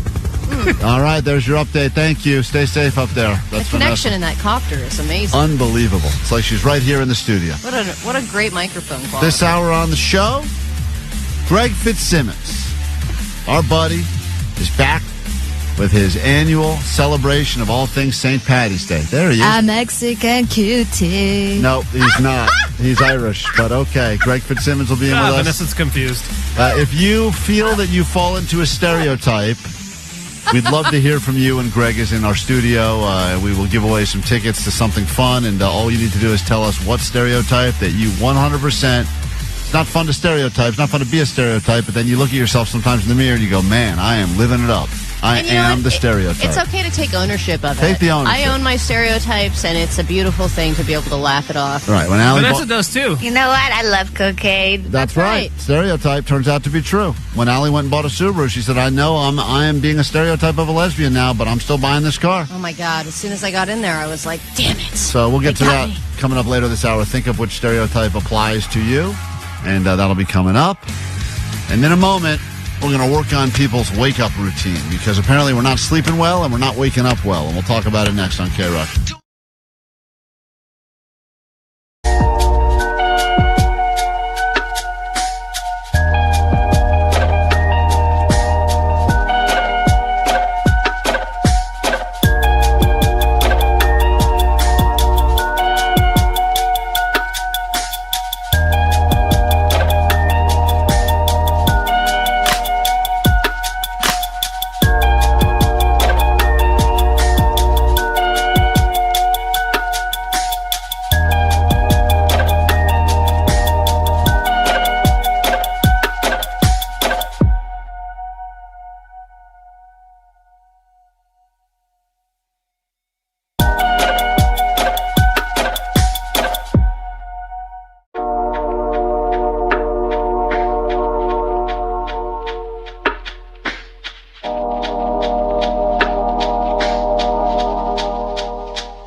Klein Alley's show. Less than an hour to go. Get you some tickets to Disneyland. We got 4 one-day, one-park passes in our studio in moments. An annual tradition. The man by the name of Greg Fitzsimmons returns to hang with us here at KROQ. Talk about his Irish St. Paddy's Day spectacular. We'll break that all down. But right now, we have to deal with an issue. Everyone is sleep deprived in this country. We've talked about that before. No one can properly fall asleep. I mean, a few people can. It's like their superpower. They go, just give me a sandwich and a couch. I'll be asleep. Other people, they spend all day thinking about it. They buy gummies to sleep. They try melatonin. They try so many different things, and they still can't figure it out. But the going to sleep part apparently isn't really the issue. For Allie, it's the waking up part. Yeah, and there are better ways to wake up. And apparently, the way that I wake up is not only bad for me, it's bad for my relationship. It was yet another petty argument that Katie and I got into recently where I used to get up with a regular alarm. My alarm would make a sound, an annoying sound, but a sound that would wake me up. I would hit a few snoozes, and then I would get up and move on with my day. Was this your alarm? Oh, my God. What are you doing there, man? Don't worry, Omar. It sucks when it comes back at you, doesn't it? And Klein's going to play this every opportunity that he gets, all right? You better get used to this sound of Omar grunting because you're going to be hearing a lot of it. All right? Just wait This is Omar's Sea Lion impression. Omar, just wait till we have Bonnie Blue on next hour. Oh, man. From OnlyFans. I'll be using this quite a bit. So my wife informed me that the alarm was getting too, like it was waking her up. That's right. And that was my response. So she said, can you please put it on a vibrating alarm so that it doesn't make any noise? And I was like, well, I'm afraid I won't wake up. And she was like, well, if you put it right next to your head, you probably will be able to feel the vibration enough to wake up. So that's how I've gotten used to it now. I do a vibrating alarm. I put it next to my head, which is probably bad for my body. Terrible. Probably explains why you're all messed up. And now the vibration, she said, is beginning to wake her up. And if I don't hit snooze fast enough, or if I don't wake up fast enough, it's now disturbing her sleep. And she's asked me to offer another solution. And I don't know what there is left. Well, but they got a couple of things, right? They've got that thing called Clocky that the alarm that. What does that sound like? Clocky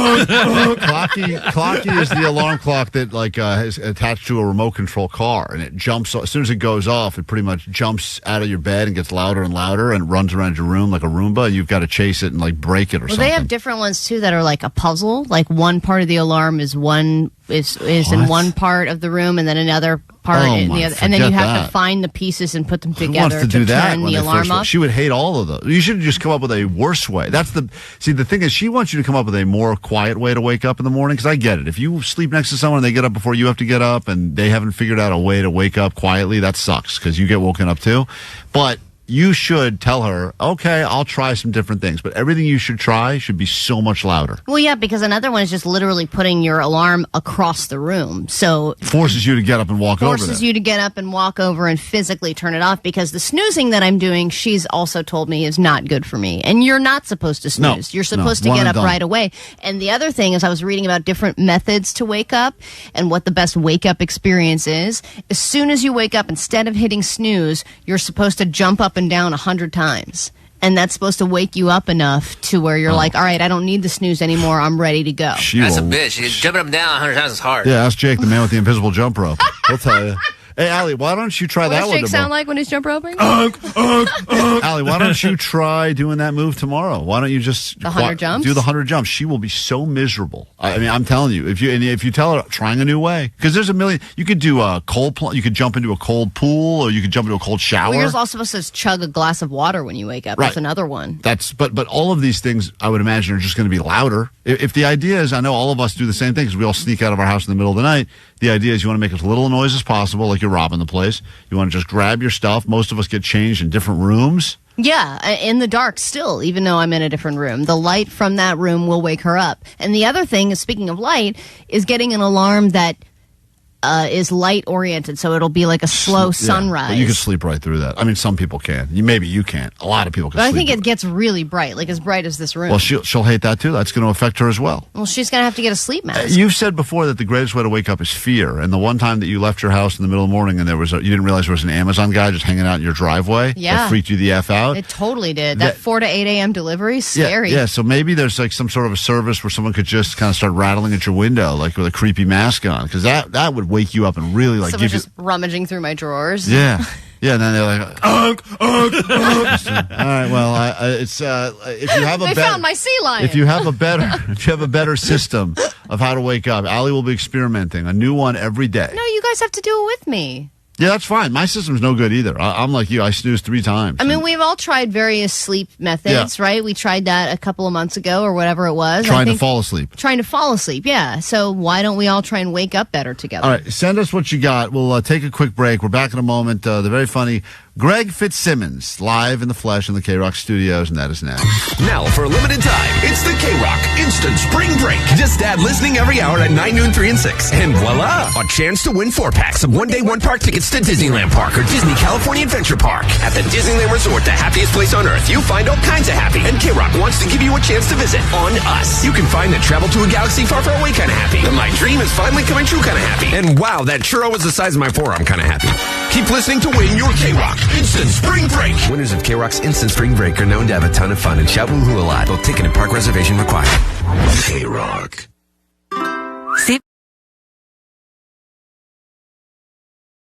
Warning, the following content may not be appropriate for all audiences. It definitely will not be visually appropriate, so if you are easily disturbed or perhaps you're in the middle of eating breakfast, I would not go to YouTube right now. I would highly recommend going to YouTube right now. Not checking out KROQ's live stream there, but you can listen as Allie shares with you some very intimate medical details about her body. Klein, what is the best female body part of all time? What is the most searched term? The brain. No, come on. I know what your answer is. Just say it. Just, guys, stop. Stop pretending you care about our brains and hearts. Guys, it's the window to the soul. It's the tetas. Allie, how dare you? The boobies. The calcium cannons, as they say. A lot of names for the mammaries. I think men and women would agree that by far female breasts are one of, if not the greatest thing on the planet. I mean, even gay guys. They love to look at them, motorboat them, play with them. I love playing with them. Yep. It's great. Play with your own, play with other people's. Oh, my God. Sharing is caring. Girls like to touch each other's. So a doctor said that they would like to take an in-depth look at my breasts, my right one specifically, because of some... What is that sound you're making? I thought that was in my head. No, you said that out loud. Is that the wonky one? Sorry. Well, they're both wonky for different reasons. Great question, Jake. But the right is the one... doctor taking a look because is there like a freak show aspect to this, or? This is well, you know, there was a phone call made in the room to another person. He loves oddities. He's a big. Come see the freaks. What is this doctor? Dr. Death? Hi, Dr. Death here. Welcome to my tent. Let's look at these oddities. Here's wonky boobs. So I said yes, of course, and it's my right one. It's my bigger one. And I said, no problem. They were going to do an ultrasound and take a real 360 view of the inside of my boob to see if everything was okay. And so I went in, and that's a cool image. I mean, you oh have my that. God, I've never seen the inside of my boob before. Yeah. How cool is that? Such a fan of the outside. I never even thought about the inside. I know. And so I get there. I've never been to this department, by the way, the breast department. Whoa. They have a whole department. Is there like a wing at the hospital that's labeled the breast department? Yes, there's a room called the breast department. I'm going to steal that sign. And then you walk in, and then they check you in, and then they take you from the regular waiting room to another smaller waiting room, and they say, okay, there's a little dressing room in here. Get undressed from the waist up. And you know how those gowns always open up in the back? Yes, They said turn it the other way so that it's open in the front. Oh, nice. And then go to the waiting room. I'm like, so I'm just... open. You're ready to go. Pretty much, yeah, ready to go for anyone to take pictures and looky out in the waiting room. So, can you stop with the sounds? What sound? You're making those vocally. I am? Yes. I swear to God, it's in my head every time. So I go to the waiting room, and I'm not alone. There's a lot of other women in there, you know, mostly older women. Put it this way, nobody was on their phones in the waiting rooms, and everybody was reading the magazines. So I was, not in my comfort zone, and on the walls are all of these, like, motivational, like, hey, survivor, everything's cool, you're going to be great, and, you're a woman warrior and all this stuff. And I was like, oh, man, this is so... this is a very weird experience. So I get brought in. They have me lay down on the table. They say, take your right arm out of the gown and then lay your arm up like Titanic style. Mm-hmm. You know, like someone's going to take a nice hot picture of you. That's not... The pose you're doing does not match the words you're saying. This is Titanic style. No, you said that's a hot picture. Yeah, you think that's a hot picture pose you're doing? Yes, because you get the silhouette okay, got of the it. breast. You're trying to show full everything. Yeah, side, front everything. And they're particular. Stop it. That's going on in your head. Now you're thinking that too. So they start putting splooge all over my boob. It's definitely not called splooge. And they have the splooge in the breast department. Right. So she starts going over every inch of my boob and showing me the different areas and of all the tissue inside.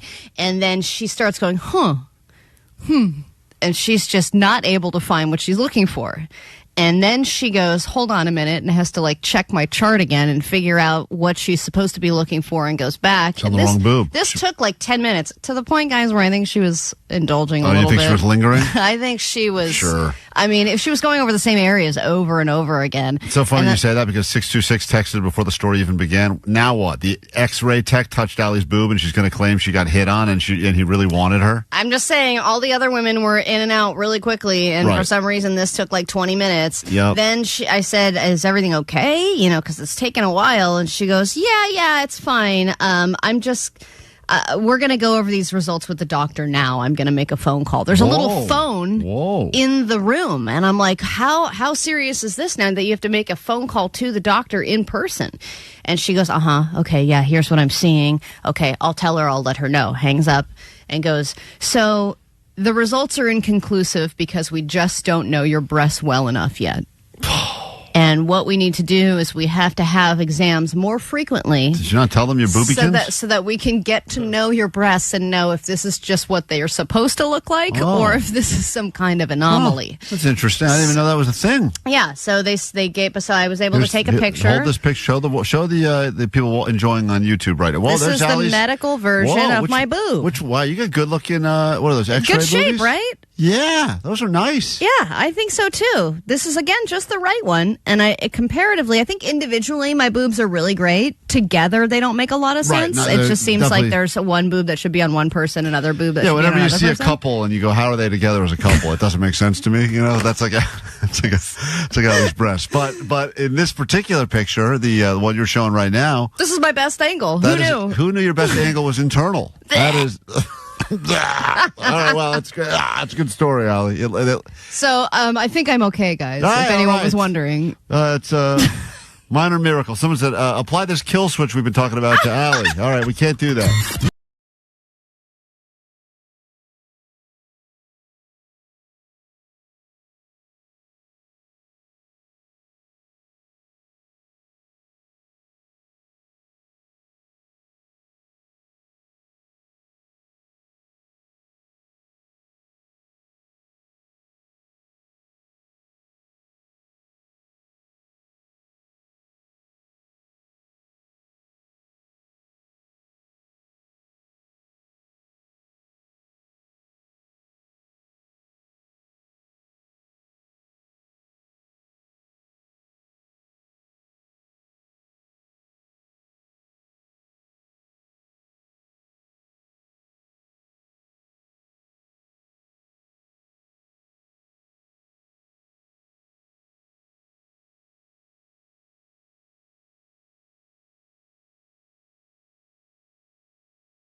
and the great Greg Fitzsimmons joins us. Please, some stereotypical Irish music. There we go.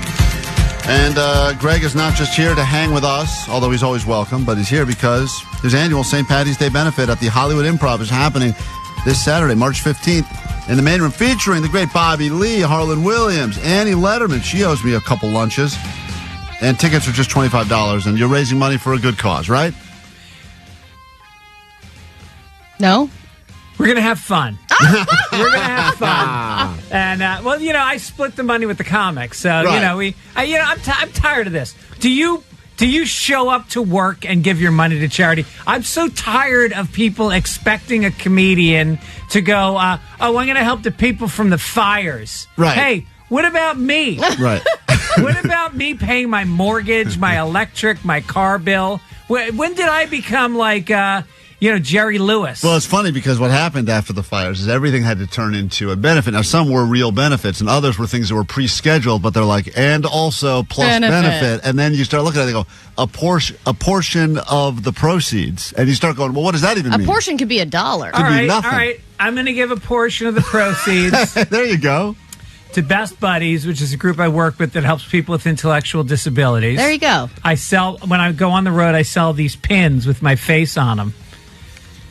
And all those kids eat the pins? You're an idiot. How does it work? I mean, money goes to Klein. Money goes to Klein. I'll take it. That's very nice. You're a Best Buddy. And I give 10% of all my pin money all year to Best Buddies. Hey, look at you. That's nice. Yeah. You're a real giver. Even your, I know we're playing some stereotypical Irish music in the background here, Greg. I hope that doesn't offend you. But even your promotion for this event, I mean, it's you in a leprechaun garb. You got a pot of gold there. I mean, you're fine with the Irish stereotype, obviously. Can I tell you what that picture of me in a leprechaun outfit is? Tell me. I was one of the original producers of the Ellen DeGeneres talk show. I won 4 Emmys, and I would give them all back to have that time back in my life. Right. And every St. Patrick's Day, they had this skit, and they would have me dress up as a leprechaun, and I would go on stage with a pot of gold coins, and I would run around throwing the coins, and Ellen would chase me. Yeah. And they played Irish music. Why ever would you want that time back in your life? And so one year, I go backstage, and there's a director's chair, and I'm waiting because it's the cold open. It's the first thing that's going to happen on the show. So I'm sitting in the director's chair with tights on and little loopy pants, Payne Stewart pants, and the director's chair next to me, who sits down, my hall pass, Angelina Jolie. And I look at her. Your legitimate celebrity hall pass you have with your wife. She said, if you can get Angelina Jolie, no harm, no foul. Exactly. I feel like that's isn't that like a given in every relationship? Yeah, of course. But if Angelina Jolie walks in, it's fine. Yeah, but probably you don't think that's going to happen. You don't think it's going to happen. And so now I'm looking at her, and you have that energy of like, that we have a connection. Hey, we have a connection. I'd have sex with you. Right, right. And so she looks at me, and she doubles over laughing. And I turn red, and now she's got to watch me run around the stage throwing coins like an imbecile. And what a great first impression you made for your hall pass. And I was fired shortly after. You were? Well, my attitude got really bad. That was the last straw. Yeah. Well, it's funny, though, because Ellen was getting so much crap for her attitude. But did she ever have an attitude with you? Let's just say this. She moved to England because she wanted to go somewhere where being called a C word was like a good thing. Where can I move where this becomes a compliment? Right? That's the thought. It means you're pals. Yeah. When you get fired from her, because we never talked about this if it was years ago, does she call you personally, send you a text, or no? You got to deal with no. No, I'm in the middle of a work day on a Wednesday. We're production day, so people are running around. It's like a beehive. I get a call from my lawyer and my agent, which I immediately like, oh, this is not good. And they go, you've been fired. You need to pack up your stuff. Pack up your coins. Pack up your coins. Take your pot of gold and get the hell out of here. And I go, you're kidding me, right? And then the guy who was like the head of security was standing outside my office door. Yeah. So I immediately called my friend Eric. I'm like, dude, how do I get the porn off my computer? It's on the hard drive. He goes, so he starts telling me, delete this, drag this. He goes, I don't know, man. I don't think this is going to work. So I had to can of Coke next to my computer. I just poured it all over the keyboard. That'll cover my trails. And then I walk outside, and they led me through this walk of shame with a box in my hand with my stuff, like the classic right out of a movie. Yeah, it's a parade of because the big bouncer there, as if you're the type of guy that's going to try to beat people up on the way out, right? And then you're holding the box, and at the end, it's like the saddest Thanksgiving Day parade ever. Yeah, but it must have led to better things. Are you happy you got fired? Sometimes it's a good thing. I went from there. 3 weeks later, I was working on The Man Show. It was the hardest turn in writers' history. To go from Ellen to a less manly show. I know, exactly. Yeah, that's got to be tough. I get it. Well, it's like one less lesbian on a trampoline. Right. Yeah. Greg Fitzsimmons here with us now. We got a lot to do with Greg while he's in here, including an opportunity for you to tell us what is the stereotype. You call us and tell us what stereotype that you actually are, and we will try to guess based on what stereotype that you do, what activity you do. You call it, you claim, oh, I'm a bad driver, or you claim I'm great at basketball. We will guess what you are based on the quote stereotype. This is going to probably be problematic for all of us. Yeah, like this person who said, I'm an accountant who lives in Los Angeles. So what, they want us to say Jew? Yeah. Is that what they're hoping for? Well, that's the answer, Klein. Ding, ding, ding. Oh, that's Jew. Okay, we got it. Well, that was easy. But, you let us know what you do. We'll try to figure out your stereotype. But I do want to ask, Greg, because you are a comedian. Oh, not only a comedian, you're top of your game, one of the best, one of the greats. Allie and I have had a fight going on in this show, going on for 3 weeks now, about something that I think is funny, and she thinks is incredibly unfunny. And I would like you to be the official determiner of if it's funny or not. And you understand, there's a lot of people in the world that... This isn't fair because Greg's a man. What does that mean? I think that this is a gender-specific bit. No. I'll tuck my penis between my legs. Thank you, Greg. Greg will talk while he answers, Allie. What's more equal than that? Greg's a player. I get it. Listen, I'm not a YouTube guy or a Instagram guy. I would disagree. Klein's an influencer now. But you're not relevant. I'm not relevant. Is what I'm saying. Other than this radio show. Yeah. I put up a video during the Super Bowl, and the thing went super viral. Super viral, 7 million views. Who's counting them? Wow. Doesn't matter. Not only is he counting, he is putting up update videos on his story of 7.1, 7.2. Just shut up. I think it's funny, and I think the audience has decided it's funny. The masses, as you know, oftentimes the masses are wrong, right? The masses, sometimes they anoint people. You are the next big thing, and you look at this person and go, I don't get it, right? Lincoln Park. Right. Okay. Careful here. Careful. Allie, show Greg this, and Greg, is it funny or not? Because Allie gets so mad. Allie gets so mad, and you tell me, funny, not funny, in all seriousness, in the world of comedy. God damn it. Okay, come on. Greg. The best is him looking up to the camera with no shame. Right. That's the thing about a dog. It's just it's as if they just, picked up a ball. Yeah. They're just They're proud of what he's doing. This is the humping video, Jerry, my humping dog, and Allie is so mad. The weird thing is Spider-Man has webs coming out of his hands. I know. The dog's got it coming out of somewhere else. Right. This is webs all over the place. So, in your honest comedian professional opinion, is that funny? Categorically hilarious. Thank you. Come on. Thank you. But is it funny enough for him to be posting follow-up videos of Jerry humping more Spider-Man at different angles and creating his own Instagram for this dog? Look, when God gives you lemons, right? I didn't know this dog would have a humping problem. I didn't know when we got him. He just created Jerry Humps on Instagram. Yeah, it's gonna pay for my kids' college. Trying to. That's my plan. This is his big thing now. He's all in on this. Grinded in radio for 20 years for nothing. My dog and a pillow is going to pay for everything. Plus, it's a cute dog, which gives it that much more legs. Yeah. Now I really think that the staring at the camera is the money. Without that, you've just got another dog. I agree. Greg, you have made a career off of doing this, and like you said earlier, sometimes it's tough to pay the bills. You got to make a living. It's tough to make a living in the comedy world, and you work hard to craft a perfectly timed joke. Mm-hmm. Doesn't it make you a little angry that 7 seconds of a dog humping a Spider-Man gets more views than half the comedy stuff that's out there? It does. It's very, very. I did a 1 hour special, and I cut it up into clips, and I put it out on the internet, and it got views, but like nothing compared to this dog. Oh, how about a hot Asian stand-up comedy comic who's been doing it for 6 months, doing crowd work that you literally bang your head against the wall going, I'm not even sure which part was supposed to be funny. That's the joke. It's a lot of setup. She's got 1 million views, and Right. you just go, I've been doing this for 35 years, and I think I'm pretty good at it, and I can't get... I mean, the special did what? The special's got a half This a is the million, one you shot at half Rogan's a million Club, right? views as of yesterday. At the Comedy Mothership. Comedy Mothership, yeah. So the numbers on the special are good, but that's because I did you guys, I did Rogan, I did Segura, I did everybody. But how about this? Would you like to use my dog on stage at your show on Saturday to hump in the corner while you tell jokes? Only if Allie dresses up as Spider-Man.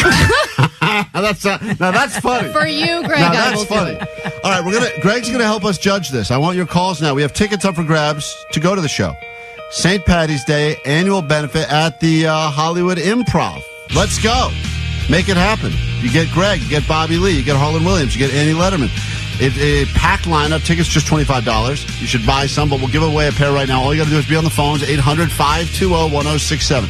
Tell us one thing about you that plays into the stereotype. Woman, man, short, tall, ethnicity, religion. Tell us what your thing is, and we'll judge you next.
KROQ, Klein Alley Show in our studios right now. By the way, you can watch us on YouTube, Greg. I should have told you that. We're also on YouTube these days. Greg Fitzsimmons is here, not only to hang out and help judge your stereotypes, but he's going to be at the St. Patty's Day benefit happening annually at the Hollywood Improv this Saturday.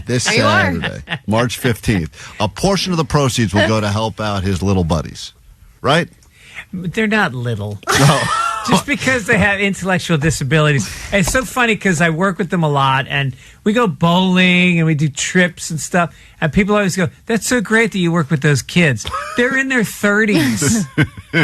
Yeah, and I can relate because I think I got one of those disabilities as well. You do, Klein. I mean, 100%. You have an intellectual disability. Greg, I was in the turtle reading group in school, and I stayed in that group all through school. Until now. And still now, yeah. And I'm dyslexic. I got a bunch of issues. Klein can barely handle like a paragraph.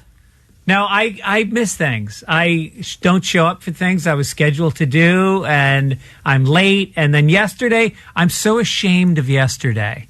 I had one of those days where I had it was so rare. I'm looking at my calendar, 0, nothing. The world is an oyster.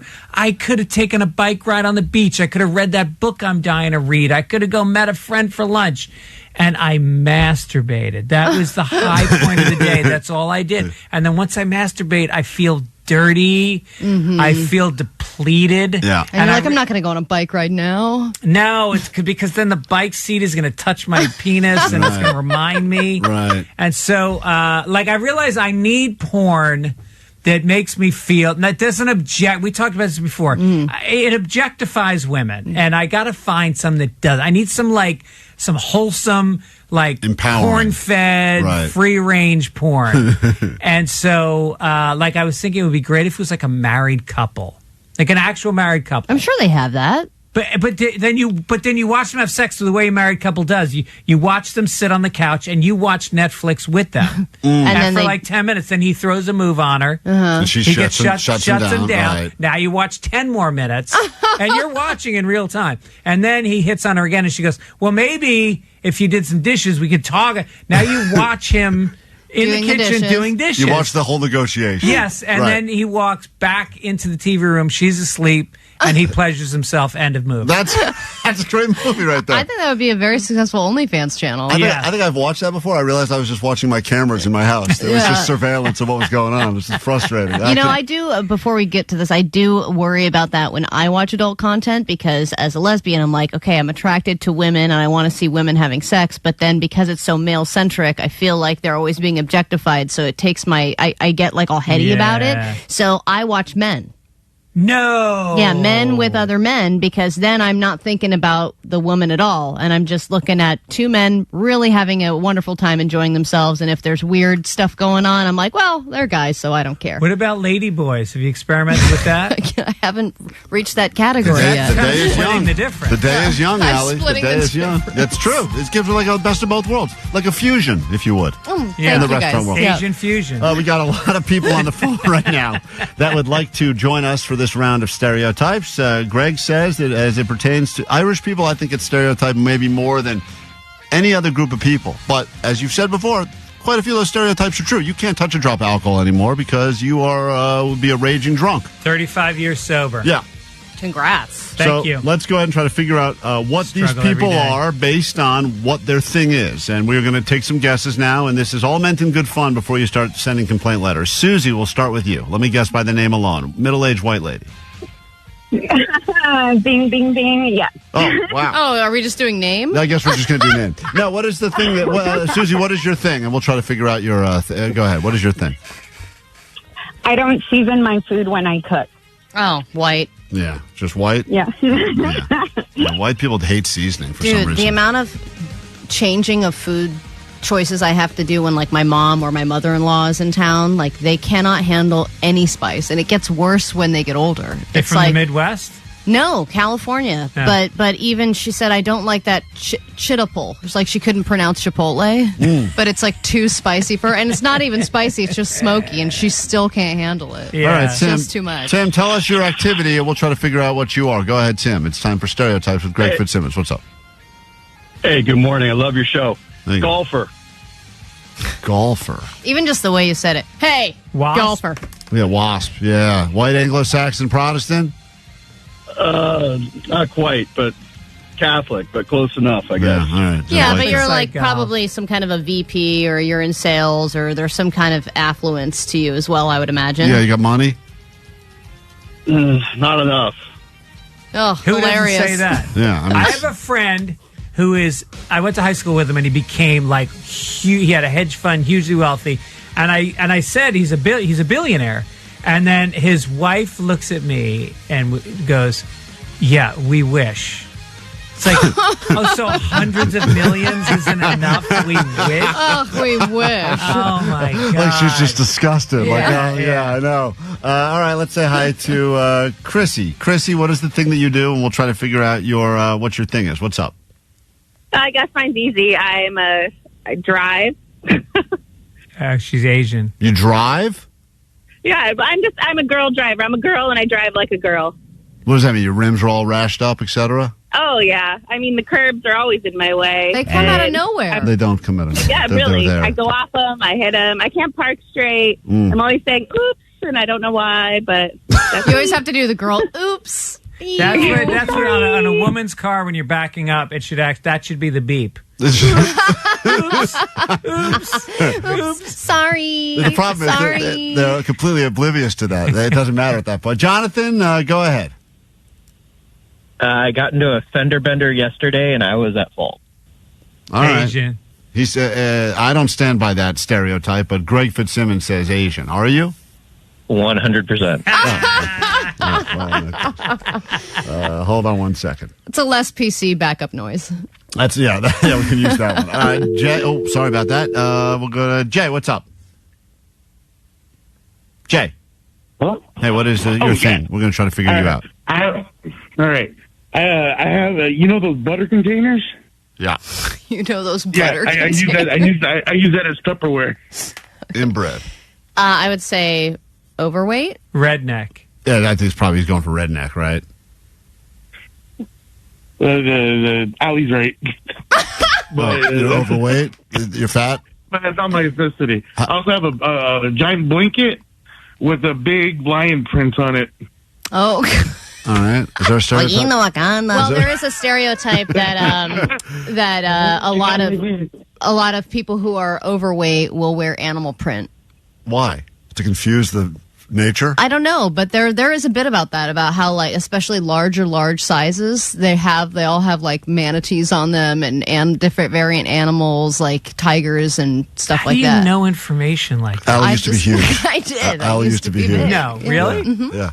Yeah, I actually wore my zebra print sweats last night because they were my fat sweats. I'm going to tell you how huge Allie was, Greg. She one time thought she was dressed like a Dalmatian, and we all thought she was a cow. And we said... I also got stuck on a hula hoop once. Yeah, and one time she did get trapped in a hula hoop. And the fire department did come and cut her out. I'm not kidding. They did not. They did. No, I got out eventually. They were called. God. Can I just say this guy? What's your name? That is Jay. Jay, you actually have a fat voice. It's like thick and swollen. Can't you hear it? Talk. Yeah. I can hear it. Yeah. It's like almost like the phone is in his mouth, like as he's talking. How fat, Jay? Just out of curiosity, how fat are you? Yeah, I'm fucked. Like Whoa, 340 pounds. 340? 340. Yeah. How tall? 340. 6'1". Wow, but you're tall. Good cover. Did there, you play sports? Good cover. Did you play sports? Yeah, I was a lineman for football. Yeah. Oh, nice. All right, well, one of these people will be in your audience, Greg. You can pick. We heard a lot of fun stereotypes. Well, not this guy. We don't have enough room. Come on, he deserves a spot. He's going to have to move the show to the Hollywood Bowl if this guy gets in. Greg, who do you want at your show? I mean, we can do this all day. There's a lot. Here, Valerie, we'll give you one. Valerie, go ahead. You give me the last word. We got to wrap it up. Go ahead. Hi, I have a flannel for every day of the week and also my voice. Yeah, I can hear it in your voice. I'm going to let Allie take this Giant lesbian. Oh, yeah. Butch, too. Short hair and everything.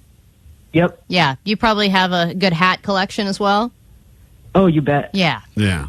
Probably has one of your hats, Greg. Yeah, she probably definitely has one of those. Yeah, and I had a hats. Subaru for a long time. I'm going to invite the fat guy. All right, the fat guy. Yeah, why not? Jay, congratulations. Remember, two item minimum, but I don't think that'll be a problem, all right? And you got to bring a skinny friend to equal out the chairs. Hold on one second. Always fun when you stop by the great Greg Fitzsimmons on KROQ. Please go by, support Saturday. Improv, Hollywood, St. Patty's Day benefit. A portion of the proceeds will go to something, and that's the best we can do. And everything else, Greg Fitzsimmons, I don't even know. Know Me is the special on YouTube. Yeah, it's check got it out. 500,000 views. Go check it out, please. Watch it now, Fitzdog Radio. Greg's and we'll put it all on our socials at Klein Alley Show. Thanks for stopping by, dude. Always good to see you. You guys are the best. So great to see you. When we come back, not to one up Greg Fitzsimmons, but Bonnie Blue, who has had sex with 1,000 guys in one day. She going to be in studio? She will be sitting in that exact seat you're on right now. No, she's on the phone. I think she's in Cancun on spring break right now, having sex with spring breakers. She's very busy. Yeah, so she's very busy. I don't think she could get all the way over here. She's She's giving scholarships to spring breakers that give her orgasms. Do they get credits? For what? Like the health college credits for? Yeah, I don't know. That's a good question. We'll have to lead with that. All right. We'll be back. More on the way. It's KROQ. Klein Alley Show. Klein Alley Show. KROQ. KROQ.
very eventful morning already, and it's only about to get better for you. Disneyland tickets coming up in about 5 minutes, a little less, here on KROQ. Get you into the happiest place on planet Earth. Thank you, Greg Fitzsimmons, for stopping by. Wow. That doesn't sound good. Great. I think I'm going to get sick now. Oh. Damn. Glad we're in the same room. Well, on that note, here's your news. Grab your Adderall. It's time for ADD News. Tech overall is a very booming industry. I think everyone would agree. Other, fields like retail, that's struggling. Cable TV is struggling. But tech always will be successful. But alas, I shared the news with you that Roomba is not doing well. What? Yeah, their stock price is down over 30%. They're on track to being the lowest stock price ever for the company, and they don't think they have what it takes to stay in business. Amazon was supposed to buy them for $1.7 billion a while back, but that fell through, and ever since then, they've been struggling to recover, and they have over $200 million in debt and no discernible way to pay any of that money back. And if you think about the tech boom, I really feel like Roomba was on the forefront of that. It was the first robot we could have in our house. That was one of the first times where I felt like the future is here. Yes. The future has arrived, and this thing's going to just kind of cruise around on the floor and clean things up. Then you realize it comes across like one Lego or one Barbie, and the whole thing gets tangled up, and it's a giant mess. But, and I got one. I was very late to the game. I got one like a year ago, and when you mushed Roomba, clearly they were doing great up until you got one. Well, that's always the trend with you. You get involved in some company that's had a great run, and then they fall apart. Klein, I got the knockoff. I got the Shark. Oh, no. Okay. But this one, like, when I first got it, it was amazing. It's like, whoa, game changer. I can't believe everything's so clean all the time. This is awesome.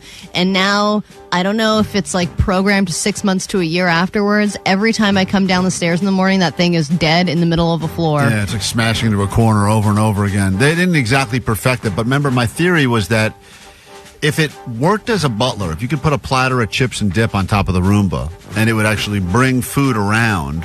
Like, let's say you had people over watching the game, the Roomba circulating the room. It's got, a couple of, bowls of guac on there, some chips. And it also happens to pick up all the crumbs that fall off, your sloppy friends on the floor. Now you've got a 2-for-1. Now you've got something that's a robot butler / robot maid, which is kind of cooler. And the problem is that Roomba never progressed. Never. They never turned into that. They never figured out stairs. It was really just, here's the iRobot 2.0, and it was pretty much the exact same thing as the original, but with like 30% more sucking power, and eventually, who cares about that? It's like having a better camera. With all the true crime docs, how about Roomba Crime Scene? One that is specifically designed to just take care of any crime scene. It's got a little bleach. Makes its way around, wipes up fingerprints. That's what people need in their lives now. Yeah, definitely variations. I agree. All right. These days, you're only as good as your next collab, and this one comes from Metallica and Apple coming together to create an immersive concert experience that you can only get if you're one of the suckers who bought the Apple Vision Pro. But think about the best concert you've ever been to. The seats that you were in, the view.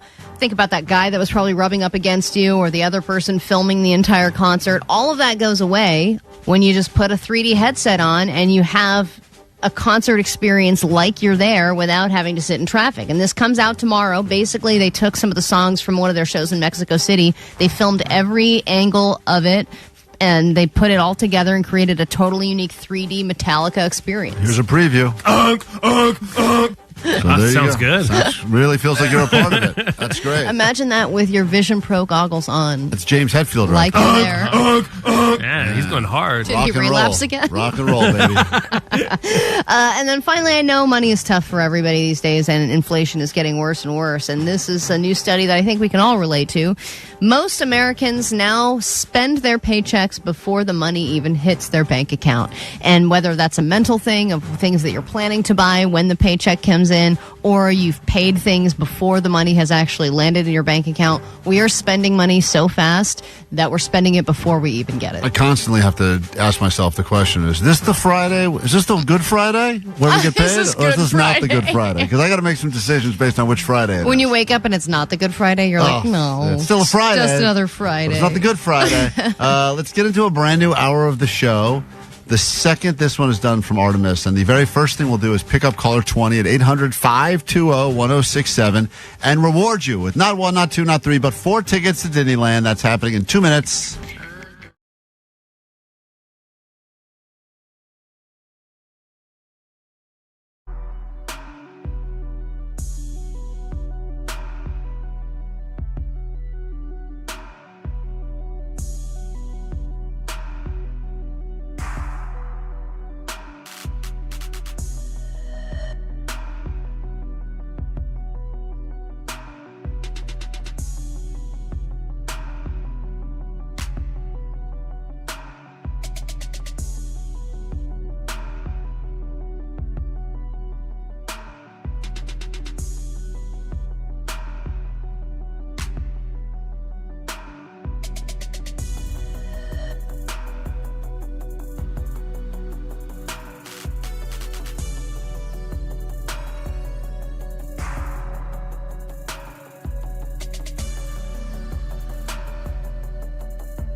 Klein Alley Show. 106.7 KROQ FM in HD Pasadena, Los Angeles, Orange County. This is the world famous KROQ. What an hour to be alive, and good morning. Welcome to KROQ. The Prequent is here the day before the weekend. It's going to be wet, but that's not going to get in our way of fun this hour. We got Disneyland tickets for you right now. If I pick you up, caller 20, good news. You'll be celebrating on the happiest place planet Earth. Celebration. If you missed that earlier this morning, that was Omar apparently doing his impression of what he thought was a sea lion. But boy, that sound will be used against him in the same way he uses all those sounds against us. Also this hour on the show, you know her from OnlyFans.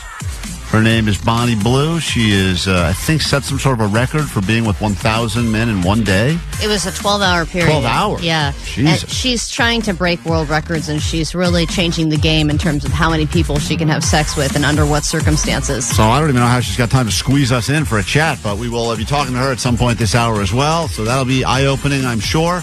And now let's say hi to caller 20, which puts us in Pasadena, California, and we say good morning to Jason.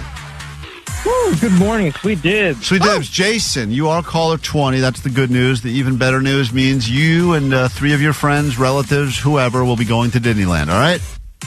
Oh, yeah. Can I get an Omar cheering for me real quick? Oh, yeah, sure. Yeah, like absolutely. Omar to celebrate? All right. Go Tom Leykis style. Here we go. There you go. Whatever you People need. are requesting that now? People are requesting whatever you God. need to celebrate. Any other sounds you want to celebrate your big Disney win, Jason? Klein's puppy noises for when I get on the ride, you know? Oh, you want Cabana Klein? I don't know. I don't have Cabana Klein on the ready. That would be... Oh, there's Cabana Klein for you. All right. Thanks, Jason. Appreciate you. Thanks for listening to the show. You should go this weekend when it's rainy out. It's a great time to go to Disneyland. You listen long enough to this show, you'll start requesting certain sounds you want to celebrate your wins. Yeah. And that guy just proved it. We'll get into this one from Lincoln Park right now. And then we get into the entire hour we have in store for you, which includes Meet the Neighbors and much more. I'm Klein. That is Allie right there. Morning. You know that man is the audio sniper, DJ Omar Khan. Our show's resident sea lion. You got Vanessa in the back, also known as Vanessa, because she one time worked for NASA, and now she works here at KROQ. I would call that a bit of a digression in career. And then there's Postmaster Johnny, taking your calls. Let's not forget about Jake El Gordo. Jake the nerd. That's me. He's owning it. Growing bigger by the moment. We got together, and we love you to join us this hour. Phone numbers, if you need them, 800-520-1067. It's KROQ. Good morning.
Klein Alley Show. In just a bit, we're going to say hi to Bonnie Blue. We'll tell you how you can not only get laid, but also have your college paid for. That's something she's currently doing in Cancun as we speak for spring break. That's coming up shortly on the show. But right now, let's see what's happening in neighborhoods all over Southern California. As people prepare for the rain, sometimes neighbors band together, build sandbags, and say this will be the final stand. No H2Os getting in our neighborhood. Meanwhile, they're complaining about other much more trivial things. It's time to meet the neighbors. Meet the neighbors. That's what you gotta do. Say hello, shake a hand, share a smile, and make a friend. Meet the neighbors. Their dog just crapped in your yard. Beautiful song. That song is an original written and performed by one of Allie's real-life neighbors. His name is Ray Heppenstall. Heppens, whatever. No. And he is a performer, a musician, and He came out with a new song, actually, that he co-wrote with his lead guitarist. He really, really wants me to play it on the air. It's called Where Is the Love? I thought that was what your dumb song was with him. No, that was called... what was that called? I don't know. What was my song it was your called? song. Give me love or something. Give Me Your Love. That's right. It's Same called Give Me same Your song. Love. You couldn't. No, this is very different. Hold on. Do you want me to play it? You did a song with your neighbor. This Called guy. Give Me Your Love. We originally found this guy. He was on Nextdoor, and he was releasing original music, which is a strange place to do it. He doesn't know what Spotify is or anything, so he was releasing it on the Nextdoor app, but it was all songs about saving the environment in his neighborhood. And then we found him. We said, this guy could be a national treasure. Next thing we know, he's recording music for our show, and then he asked Allie to go shoot a music video with her and a bunch of listeners. And I said, sure, I have nothing better to do. Yeah, and then you recorded your original song with him, which was pretty much trash. Hey. And then now, trash. all these months later, he's now released another song with a different person. He's Well, replaced you, and the this song is- has the same name? No, it's not the same name. It's actually the name of a different, much more popular song. Oh, really? Where's the Love is a very popular song. Oh, yeah, Where is Where the is Love? the Yeah. love? So he's just naming songs. Look, I guess maybe he's hoping to get caught up in the algorithm. Yeah. And so this is with his lead guitar player who does the guitar on, he did the guitar on Give Me Your Love and many others. And so this is a song that he co-wrote with his guitar player whose name is Stephen Mighty Gomez.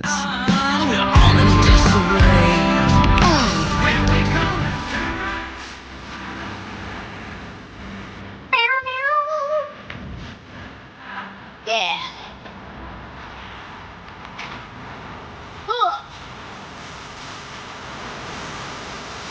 Where is the love? You like it? I feel bad because I like Ray, but that's not for me. Oh, come on. It sounds like it's something from like a bar I'd walk into and walk out of. Oh my God, I would walk into this bar and be like, this is my spot. Well- I'm going to park right next to this band right here. I'm going to give them my money. There's something happening in my neighborhood that I'd like to share with you because it's a very funny miscommunication. This person posts, this is from Barry. My elderly neighbor, in parentheses, does not have a computer, asked me to help out where they could find an escort. They say they need one and don't even know where to begin the search. To which the first comment was, are you talking escort like sex worker? ? Someone else said escort equals prostitute. To which this guy immediately had to respond and say, oops, I left out some very important words, a healthcare escort to bring them to and from appointments. A healthcare escort? I didn't even know they had that. To which someone else responded, I've got a lead on a hooker if you're still interested.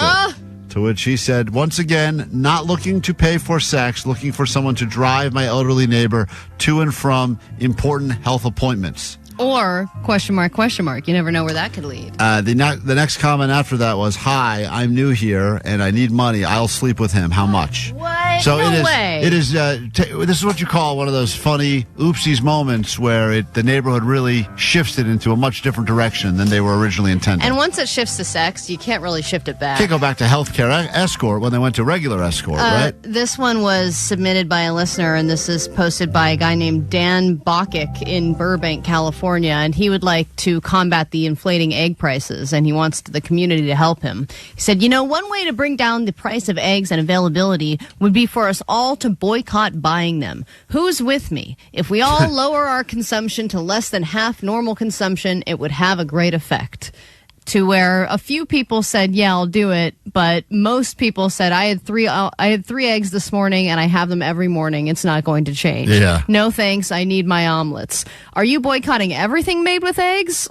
Oh, yeah. Then it becomes, what else do we have to boycott? I can't eat cake now? We have to boycott all food. To which, and then one lady named Jody said, I bought a can of powdered eggs last year and I've been using them now for this very Fighting reason. a good fight, Jody. That's right. She's no scab. All right, She well. has powdered eggs, which sounded disgusting. I'm going to say 100% of powdered eggs were bought by someone named Jody. For the Seriously. Oh, these aren't that bad. record. And finally, Allie, what's happening in your neighborhood? Well, I actually had someone who is very passionate about something that she needs, and her name is Pauline Pancake. And her post is... Is that her real name? Yeah, it says Pauline Pancake. And her post is, jars! At the end of last year, I met a woman who had medium-sized jars to make tea. I have not saved her phone number. Does anyone have it? Thanks. There's such a panic. Jars! It just starts with jars. Jars! I met a woman who makes jars, and now I don't know who she is. Who has her number? And somebody had her number. Come on. Her name is Mary Skinner. DM me, and I'll give you her number. Wow, unbelievable. Neighbors actually do help neighbors. They That's do. what this thing's all about. We're all in one community together. I can't believe on the very same show we brought you Paula Pancake, we're going to have Bonnie Blue. But we are. In a moment, if you haven't seen the articles yet, she's trending everywhere for what she's doing right now on spring break. I think she'll be calling in live from Cancun to join us in moments right here, K-Rock. Now, for a limited time, it's the KROQ Instant Spring Break. Just add listening every hour at 9, noon, 3, and 6. And voila, a chance to win 4-packs of one-day, one-park tickets to Disneyland Park or Disney California Adventure Park. At the Disneyland Resort, the happiest place on earth, you find all kinds of happy. And KROQ wants to give you a chance to visit on us. You can find the travel to a galaxy far, far away kind of happy. The my dream is finally coming true kind of happy. And wow, that churro was the size of my forearm kind of happy. Keep listening to win your KROQ Instant Spring Break. Winners of KROQ's Instant Spring Break are known to have a ton of fun and shout woohoo a lot. Both ticket and park reservation required. KROQ. This show is sponsored.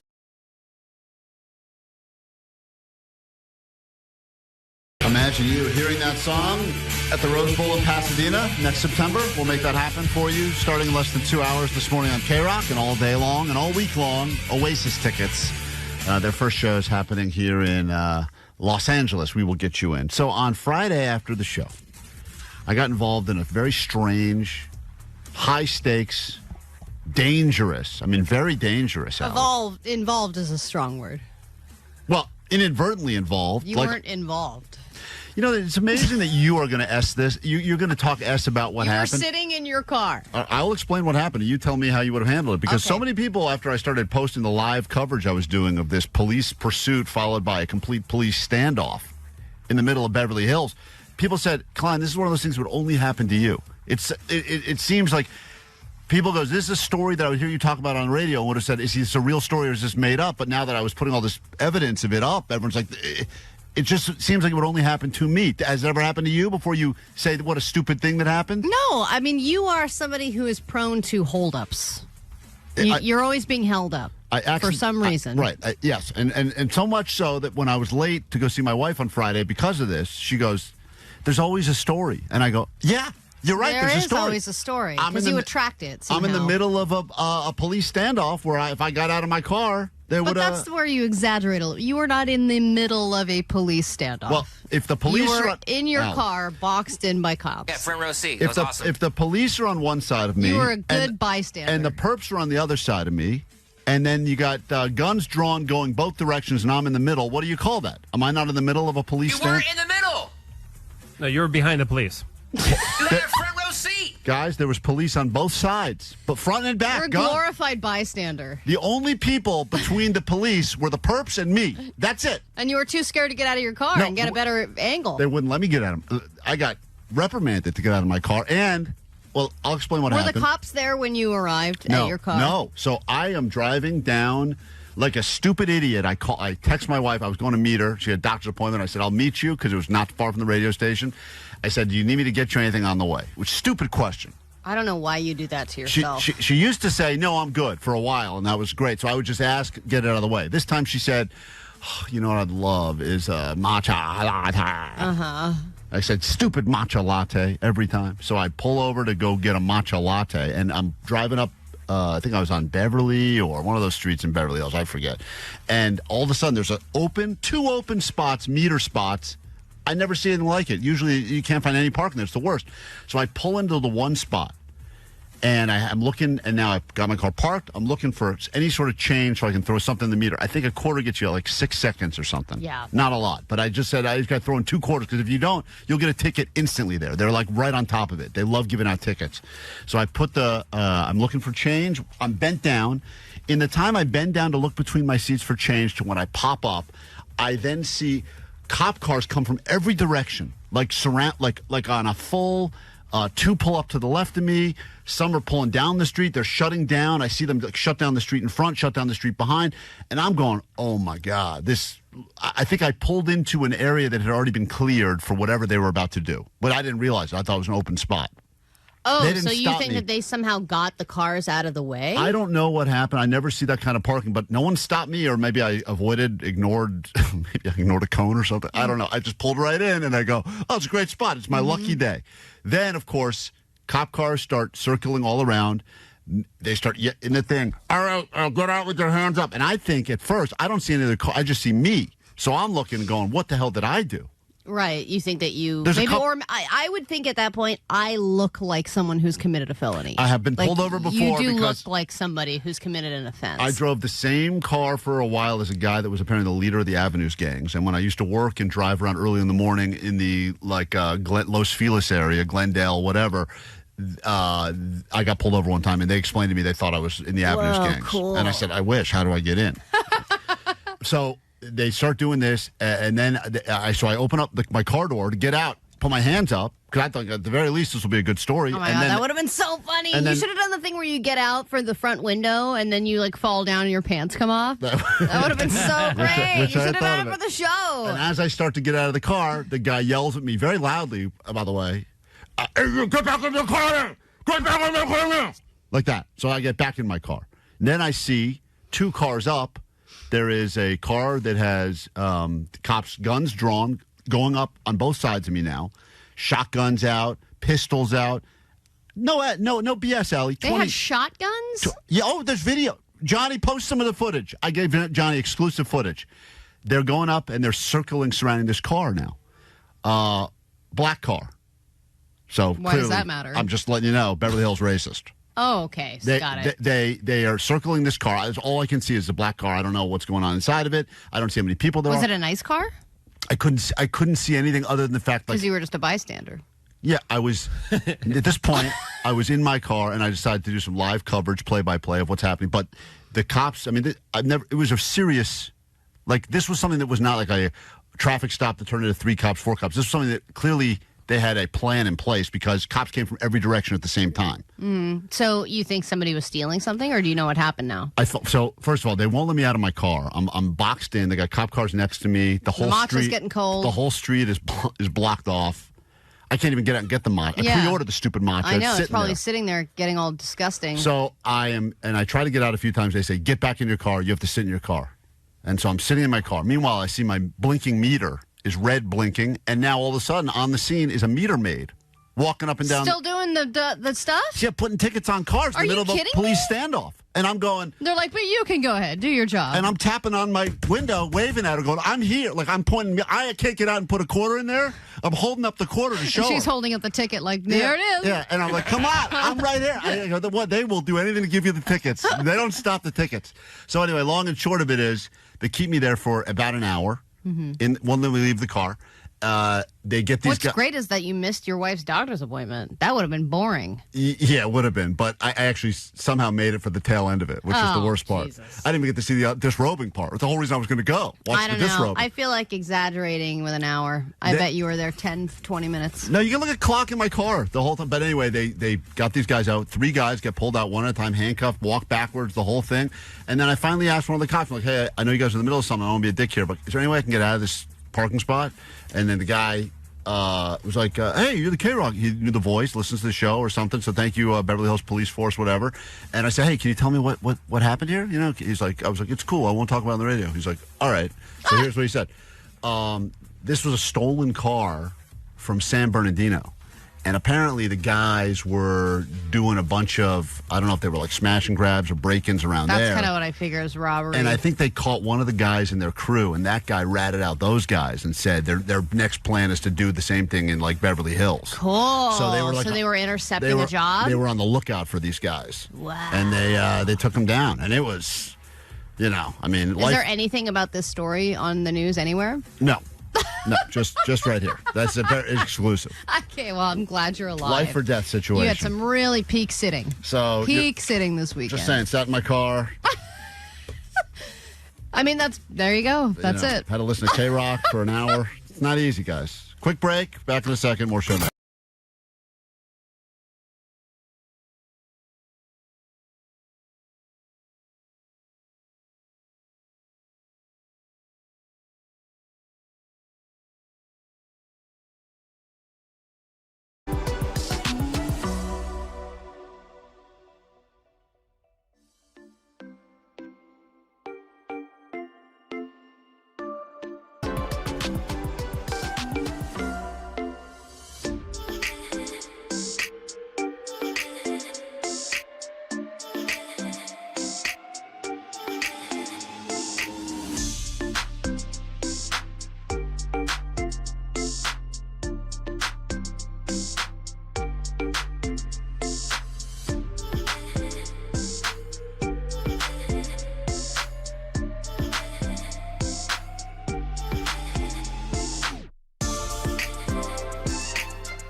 Show.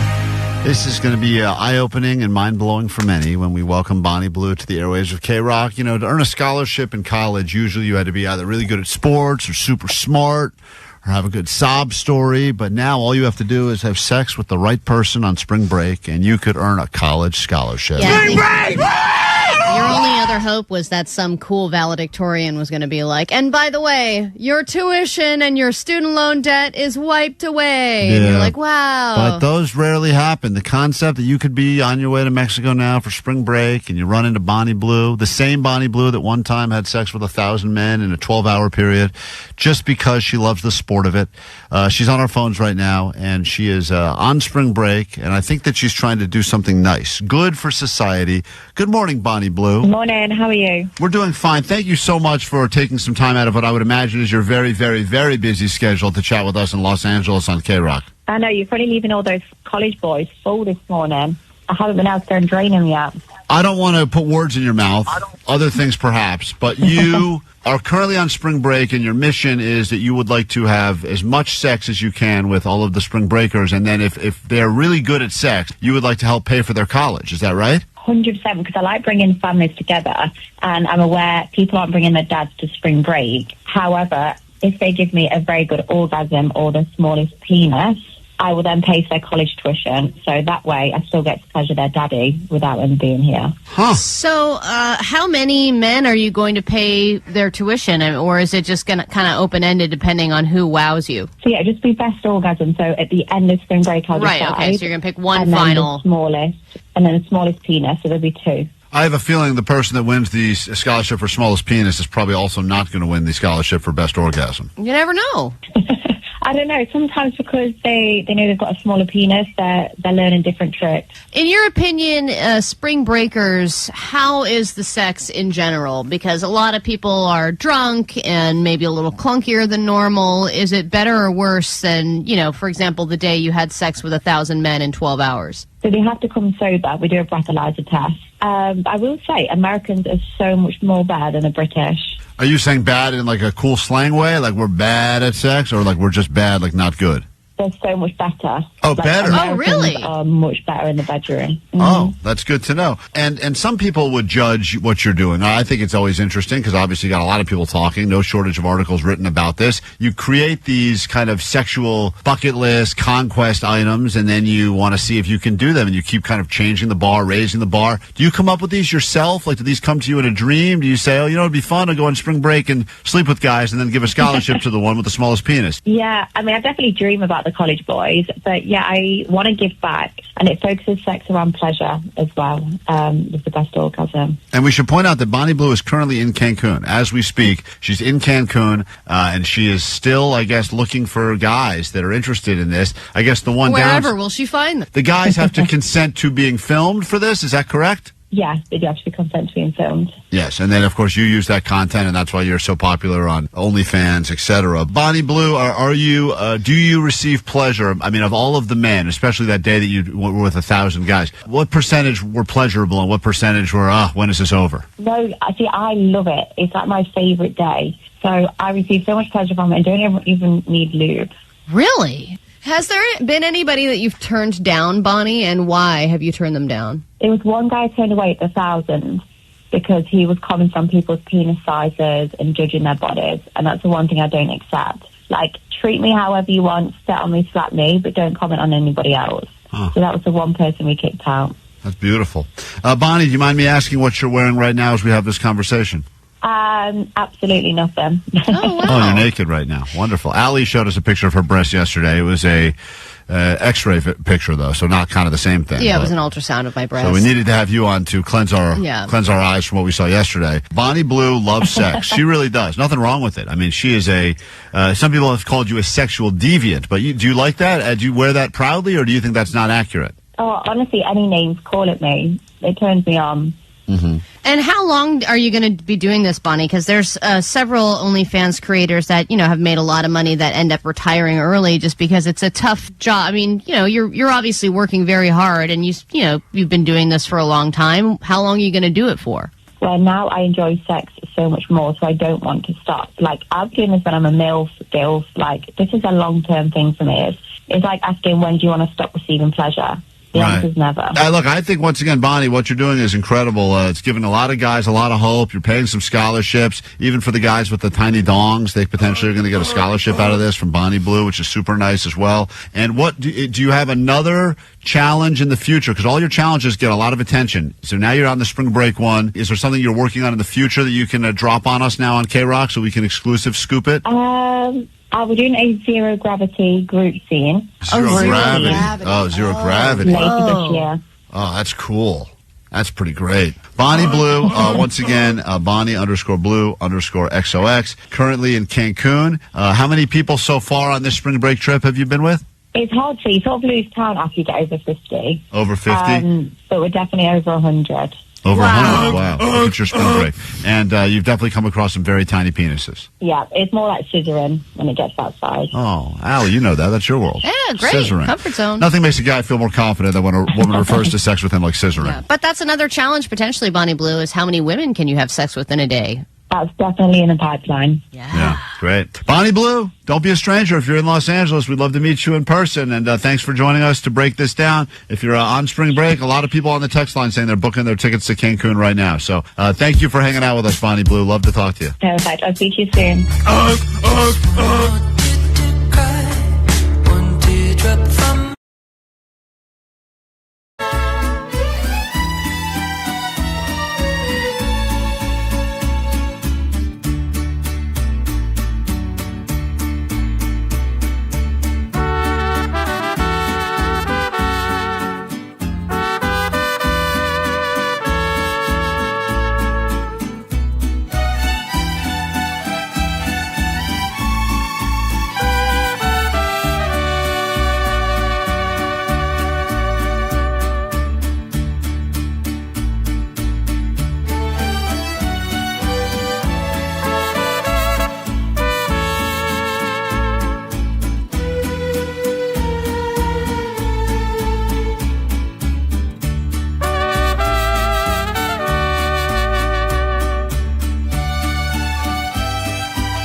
for you, quinoa. Bad for you, meth. Somewhere in the middle, Klein Alley Show. Mornings on KROQ. We'll do some takeaways from today's show before we officially get out of here and hand you over to Nicole Alvarez. You want to get in? Send us some text now.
All right, that'll do it for us. KROQ, we're going to roll out of here, but Nicole Alvarez will be on 40 minutes nonstop. KROQ, more Disneyland tickets coming up again at noon. 3 and 6. So you're going to probably stay inside today, understandably. Might as well keep KROQ with you. Listen on the app, stream along, or find us on a radio. During emergencies like this atmospheric river, it's always good to have a radio on the ready. That's what the experts say. Takeaways from today's show, and then we turn things over to Nicole Alvarez. All right, what do we got? All right, let's see. 818, my takeaway is Jake's fact-checking is on delay. A 1-minute delay, to be exact. Yeah, that was weird, man. He got all obsessed with some strange fact. We were 4 stories past it, but he felt the need to still... 1 story past it. Whatever it was, Jake One story too many. Maybe it's because you're moving slowly because of all that extra weight. Maybe your fingers mashing the keyboard a little too slow or something. Yeah, that's exactly what it is. That leads me to my takeaway. Oh, go Here's, Jake is going to try to lose weight with a strange diet. Oh, I want to eat my breast. Yay! Oh, my God. That was my takeaway, was Jake eats it with his own boob. Yeah, he's really excited to do that. 213, my takeaway is Vanessa and Johnny have to check in with Uncle Scott. Yeah, on a regular basis. I was going to check in with Uncle Scott. 626, my takeaway is that women need emotional blah, blah, blah. Yep, something like that. 909, my takeaway is Allie's the brawny of the relationship. 626, my takeaway is jars! Jars! And 562, my takeaway is the best morning alarm every morning that will wake you up is this. Ugh, ugh, ugh. Do you need us tomorrow? Need us before tomorrow? Goat line is open for you now, 844-956 GOAT. I don't think we even got to this message today, but I believe, Allie, it's good news for one of our listeners. Sweet giblets. Hey, it's Cripple Cody here. So a while ago, I reached out to you guys about buying some T-shirts and that sort of thing. Right. You guys didn't have anything. I wanted to grow the show, so ended up redoing the wrap on my car and put a pretty decent-sized logo on the side of the car for this big off-road race we did. This was Cripple Cody who wanted to spread the word about our show by logoing his car, Klein Alley Show, and then even though he doesn't have working legs, he still races cars somehow. And listen to this. Last weekend, and anyway, ended up winning our class, and we're on the podium, sprayed champagne all over it, we're on TV, all that good stuff. So, man, pretty cool story, and yeah, really stoked with how it turned out, and yeah, thank you guys for sticking along on the side of the car with us. Not that you had a choice. Nope. But yeah. That's a good listener right there. I wanted to help How we spread have the not word. seen any pictures? I don't know. The guy said it was on TV. Where's the video of We got this race? 2 other in the car? races, or 3 other races here around the West Coast, up in Oregon and Montana and all that. So follow along Hot Dog Racing on YouTube and the Tiki-Taki and all that sort of thing. So cheers, and Allie, your boobs are wonky. All right, well, God damn wonderful. it. That's from a cripple guy. All right, Is that well, what it thank said you. on the side of the car? Find that footage. I'd like to see that. Congratulations, Cripple Cody. I always like it when good things happen to listeners of this show. Yeah. If you don't listen to this show, I hope terrible things happen to you. Have a great day. We'll do it tomorrow. We'll try to do it better. If you need us in the meantime, Goat Line's open for you, 844-956-GOAT. Stick around. You got 40 minutes nonstop. KROQ, Nicole Alvarez, and Disneyland tickets will all be happening after this. Bye. That they feel that that you know they feel that